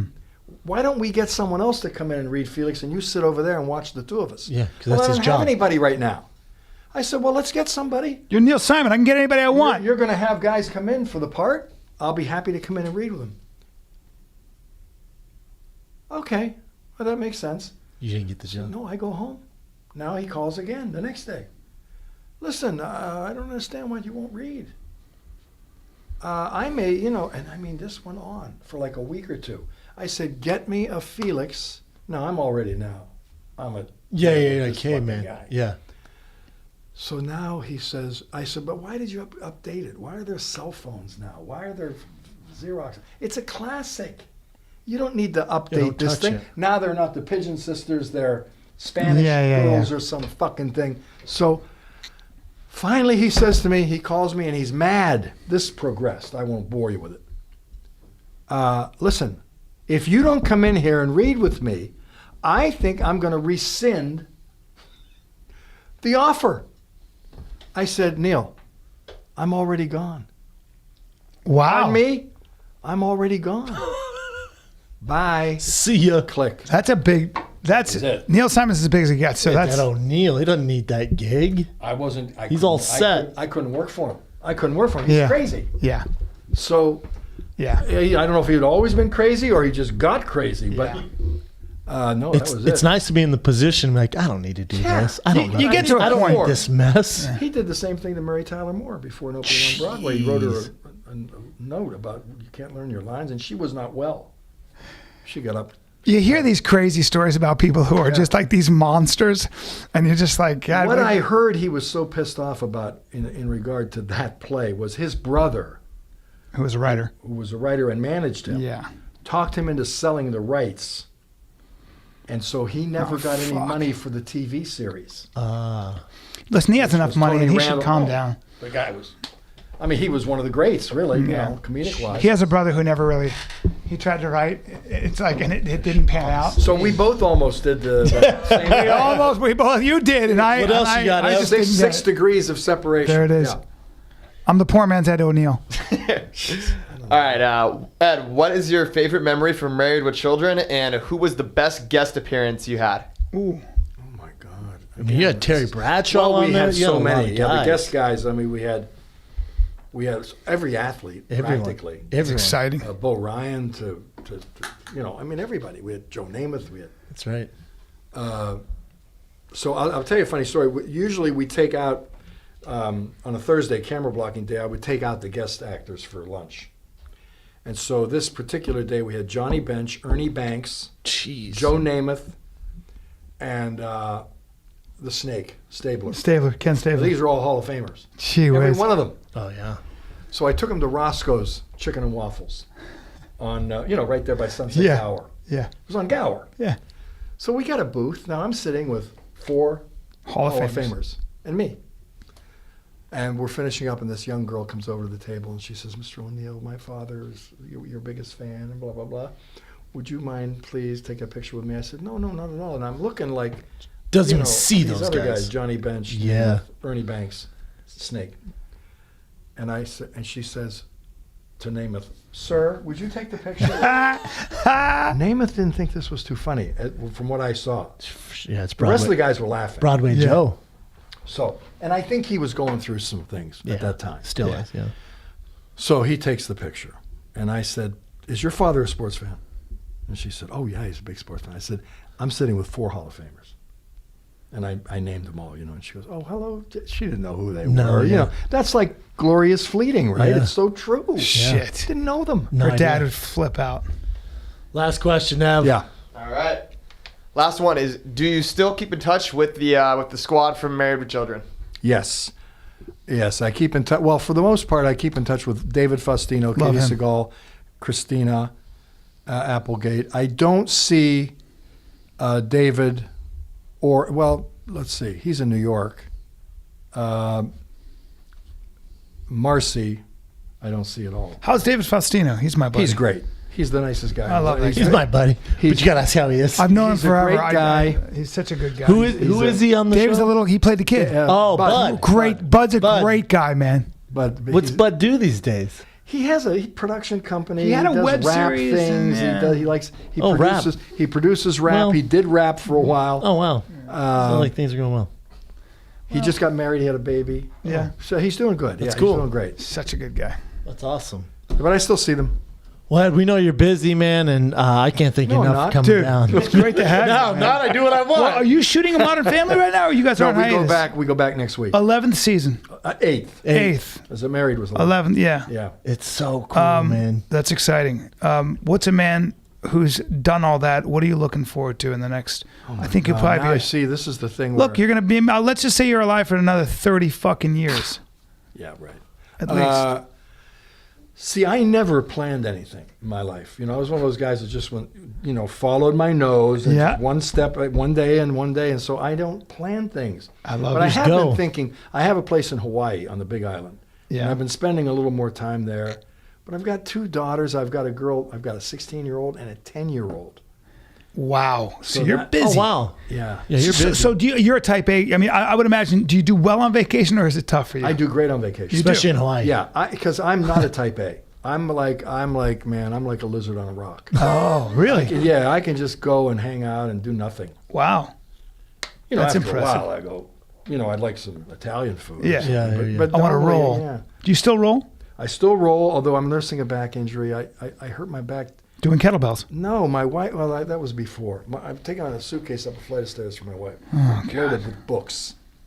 And it didn't hurt me going up, and then I'm coming down. It started to spasm. Sure. And I That thought, next morning, enjoy this that. is 2 weeks of hell. Yeah. It's been almost 4 months. Damn.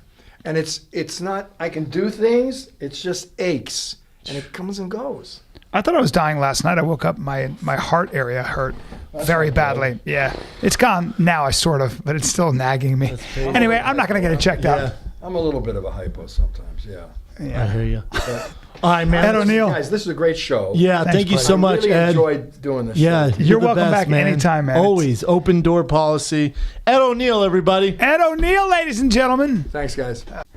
You know what? Before we get into current events, I just want to wear some undergarments that I can return if I don't like them, or I can just keep with no question asked. And I want them to be sustainably sourced, and I want them to be made out of Austrian birch trees. I want them to be twice as soft as cotton. That's all I'm asking for. I feel like and you're I asking can't- for too much. But I also want shipping. I want shipping to be free in right, the you're U.S. just and getting Canada. greedy. I know. I can't help it. By the way, I also want 20% off my first order, and I want to save up to $8 Can I a pair. add what I would like to, along with all that? Yeah, go ahead. I'd like them to be kind of artsy design. And then I also want to match them with my girls. What? Yeah, Do you I want matching? Do you want to get a subscription plan and have them come once a month? Once a month, where I don't have to think about it. They drop off the best underwear on planet Earth. Really? Are we asking for too much? I don't think so. You know what we're asking for? What? MeUndies.com. That's what we're asking for. That's right. Get on the subscription plan. You get a single pair, 20% off your first order. Go to MeUndies.com/fighter, and we'll give you 20% off. You think we're playing around? All right. Now, let's get into current events. Evan, give me some current events. No problem. First current event that I want to talk about is, Brendan, did you see the Michael Page knockout of Cyborg Santos over the weekend? Yes. Oh, God. I was busy Saturday night, and so I recorded that and the Deontay Wilder fight. And so Sunday morning, I woke up, had my coffee, turned on that fight. Other than that fight, those fights were interesting. But Michael Venom Page is a fucking monster. Granted, I like what Bellator is doing with him because he's by far their youngest, biggest prospect. Grant, I think he's 28, so he's not that young, but still, with his stand-up, it's amazing. Now, how would he do? Everyone's like, man, I wonder how he'd do in the UFC, blah, blah. Right now, he would get ate up like Kobayashi. He would? Kobayashi's Because dick. of his wrestling? Because his grappling wrestling's a little suspect. And, fighting Cyborg's old, man. Cyborg's older. He's had so many miles on him. He's a journeyman at this point in his career right now. So he fought a Cyborg who could not figure out where the kicks or punches were coming from. Michael Venom Page was too fast. And then to top it off, when he decided to commit to a punch, Michael Venom Page kneed him in the forehead that shattered his skull. I've never seen anything like that. I've never seen anything You like the picture that. I sent you? Oh my God. That dent. Well, now, is he okay? I mean, did that hit his brain? Well, he's having Skull fracture. Yeah, he's skull fracture. He's having surgery, You but can then die. Bellator's paying for. Obviously, UFC does too. They're paying for all his medical bills, and they're giving him his win bonus in the fight. Good. But he's gonna be out for a while. Well, yeah. out for a long Well, time. but is he? He's okay, I guess. Yeah, I'd imagine he's concussed. He's got to be concussed. He's alive. Forget the concussion. He's lucky to be fucking alive, basically. he's in no danger of dying. Yeah, he's he's- at the hospital. He's having reconstructive surgery. He's gonna be out for a while though. I Thank read God. somewhere that it was the Bellator announcer Jimmy Smith. Yeah. He tweeted that he talked to I believe a judge. I think it was a judge. Don't call me that. A judge who was also had worked as an EMT and said that kind of damage, the only time he had ever seen that as an EMT was in severe car accidents. It was insane, man. And his legs and knees look like the pole of this mic. You This mean color, what's too. his name? Michael Venom Page. Yeah. Yeah, very are his thin legs. guy. These are his two legs. Yeah, very skinny like guy. this. Yeah, that's like a gazelle. Gazelles have skinny legs, and they can they can kick you in the face. Dude, that guy's a fun talent to watch, though, man. How about that celebration too? The Pokemon? Yeah, what Pokemon was that? He celebration. rolled. Pokemon, because Pokemon's so big right now. Okay. Yeah. He's fun to watch. Yeah. Yeah, Type move. what'd be a dream matchup? Him versus Wonder Boy. Ooh, What a fun matchup. is he? Yeah. Wow. It's cool, right? Yeah, it'd be really interesting to watch. But yeah, again, grappling is going to be interesting for that guy. What else you His got? So Achilles they set up heel. Chris Cyborg has set up a GoFundMe page for him because, as you said, Bellator's paying for everything. Are they still married? But No. they're not. They seemingly are pretty cool with each other, though. So that's good. Good. Yeah, she was like, my ex-husband needs some help. He's not going to be able to fight. Go fund me. Yeah, exactly. Is there any money in there? I'd assume so. Hope so. I'd assume so. I mean, the MMA community is pretty good about getting behind. Yeah, they hook people when up they for need sure. it. Yeah, they rally around the troops. Yeah, I mean, he's gonna be out for quite a while. So Yeah, I wonder how long. at least a year. Deontay Wilder's out for the rest of 2016. Poor K. And that He broke his hand, right? In that Areola fight, he broke his hand and he has a torn bicep. He's out for a while. Not a great fight, man. Nope. I mean, I haven't. Shit, I can't remember the last Deontay Wilder fight I've missed. Ed O'Neill was a little of critical of his technique. How do you feel about that? You were kind of quiet. I mean, listen. What do you want me to? Want me going to embarrass Ed O'Neill with my boxing knowledge? No, but what do you think? If that's his opinion, that's cool, man. Yeah. I mean, it's he's an actor. It's cool. I mean, he knows fighting. He knows his stuff. Does he know how to throw a punch? Should he be critiquing punching? No, but as a fan, you can do whatever you want. Yeah. Trust me, I get it way worse on the internet. I'm saying I'll post a picture of me squatting whatever 600 pounds. Someone's like, bro. your technique. You gotta break parallel. And they click on his page and some guy in his mom's basement, all of 140 pounds with a bag of Doritos. I'm like, all right, well. Yeah. So, I mean, that, again, I respect him. I admire you. Yeah. Same with my dad. My dad will say some outlandish shit. Man, there's seniority here. You gotta, you're not gonna embarrass a guy in his knowledge. No. It's And guy Ed code, knows his stuff. He's doing this stuff. Yeah. Well, he's doing it. He's doing us a favor by coming on the show. Of course, 100%. You don't embarrass a guy like that. There were some times in that fight where, I mean, and I don't know shit about boxing. Definitely not boxing technique. But there were definitely some times in that Wilder fight where it seemed like he just didn't respect Areola to such an extent that he was just almost decided, like, I don't need to use a lot of my technique. Like, he was throwing right hands from fucking down here. Just He coasted a lot. He's not going to win any like fans full doing that. wind-ups, like, no I mean, subtlety to it at all. Deontay Wilder, whatever, 34-0, he but can do whatever the fuck he wants. Yeah. he's, Areola didn't look great. Areola, he didn't look great. It was just, I don't know. You're not gonna win any fans fighting like that. Good in-fight dance moves, though. All Good- right, good taunting. again, not good. Again, Wilder he says he wants to fight Klitschko and Fury and Anthony Joshua's and Ortiz. I think he's gonna be in some trouble, man. Yeah, I would not want to fight Anthony Joshua. What else you got, brother? Yeah. On the same day that we got the Brock Lesnar news, which to me was the least surprising MMA news of all time, we also got some of the most surprising MMA news of all time. What's that? The Russian Federation overturned. They accepted Maldonado's appeal. They overturned it and turned Did they it into really? a draw. Oh, really? Yeah. Because originally they did it, right? They're like, nah, we're good. Well, I don't know if they ever said we're good. You know what but happened with when him? Maldonado appealed, I was like, you got to be fucking kidding me! You fought Fedor in Russia. The fight is obviously sanctioned by the Russian fight organization, whatever the hell it's called. Russian mafia, yeah. Yeah.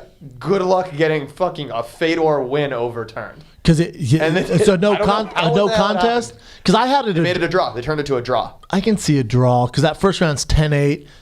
Then you give Fedor the last two rounds. I can see a draw. Yeah, it's the World MMA Association. They overturned it and turned it into a draw. I can see that. I mean, And they cited It's Fedor's surprising relationship with the head of the Russian MMA union as a reason conflict why of they overturned interest. it. Yeah. Yeah. Again, who gives a fuck? If it was 10 years ago, yeah, I'd be all over Fedor and him fighting. Who cares? Yeah. What else you got? Yeah, it wasn't so much about the fight. It was just I was absolutely shocked that they overturned it. For sure. Like, that's some of the least expected news I've ever heard. Like, doesn't matter that much. Russian sports has had a black eye for a little while now with this Sochi Olympics and all that. So. Yeah, who would have thought the Over Russian time. MMA organization would be It's true. better at overturning things that shouldn't have happened than the U.S. one? I agree. Weird. That's a good point. Our boy And now- Mitrione looked good though in Bellator. I mean, he's I know fighting. he fought again. He's fought that Ollie Thompson, the big strong man. I didn't see that one. How'd it go down? They just stood and banged. They both ate shots, and then Matt caught him with a left hook, and then finally fell down the second round. Matt finished him second round TKO. Yeah. It's Matt's making more money than he's ever made. He's fighting way lesser competition. It's a smart move for him, man. Getting more fights too. He already fought twice in the last 2 or 3 months, And probably made which is more- maybe more as much as he would fight in a year in the UFC. Well, but he also made more money in those two fights than he did probably 2 years fighting the UFC. And again, these guys he's fighting they don't make a UFC roster. Let alone, Matt was fighting top 10 guys for a long time. So easy work. He's winning. He's fighting frequently. So he looked good. All right. Well, what else you got, Ev? That's it. That's it. I'm always wondering, every time I come here on the mic, I wonder if we can do it again. And somehow we do it again. We go on weird tangents. Yeah. Boom, Ed O'Neill, a.k.a. Al Bundy for most of the listeners. My brother's favorite show. Do you remember how love and marriage goes together like a horse and carriage? This I tell you, brother. That's a Frank Sinatra song. Do you know that? I did know that. I did not know that. But I didn't know it until you just told told me, and I remembered that it was. Oh, wow. So that's why I went, I did. He was a know fun that. interview, though. He's awesome. We're having more actors on, but in general, we usually stay away from actors. He's a piece of history. This guy is. He's a legend. Yeah, and he's also just a man's man. He's a fucking. Well, like dude. I said, I knew him before from the Grace Academy. I've met him a few times. We run the same circle, so to get him in here was a no-brainer. Good people. Hopefully you guys enjoyed the show. Don't forget, this is the last week to pre-order the Roots of Fight and Fire and the Kid collab summer tea in Venice Beach, California. It's summer every day, bitches, and it comes in summer yellow, gray, and women's tanks, and it's available in white as well. Again, this collab after I think this Sunday is the last day you can order. Then they're gone forever. This collab is only a 2-week program. Some of the proceeds goes to a charity. So, boom, that's how we're doing it. tfatk.com for all that stuff. Again, Sunday is the last day you can order these things, so get your order in now, and you will get a fresh fucking tea for the summer. And as you guys know, we are coming to Phoenix, Arizona, the 29th and the 30th. Of July. Of this month. Obviously, and for sure, very obviously, of July. We will be there July 29th and the 30th. One show on the 29th, one show on the 30th. Those are both almost sold out. Go to tfatk.com right now. Bryan Callen, where are you going to be at? I'm going to be at Oxnard in Oxnard, California at their new club called Levity Live. I believe I'm opening. I think I'm opening. For who? I'm just opening that club. They said they called me up and said, come down August 4th, August 5th. Can you do it? I go, fuck yes. Boom. I'll be in Oxnard. That's about an hour away from California. I will be there. From California I mean, or an hour Los away Angeles? from Los Angeles. I will be there the 4th and the 5th of August. So come get your tickets at oxnard.levitylive, Levity live.com. The Fire and the Kid will be there in October. So you got some time, but we'll be at the same club. Yeah. tfatk.com for all your needs. The Roots of Fight collab tee, and also Phoenix Live tickets. Get them while they're hot, kids. Thanks for listening. This is the Fire and Kid. We're out.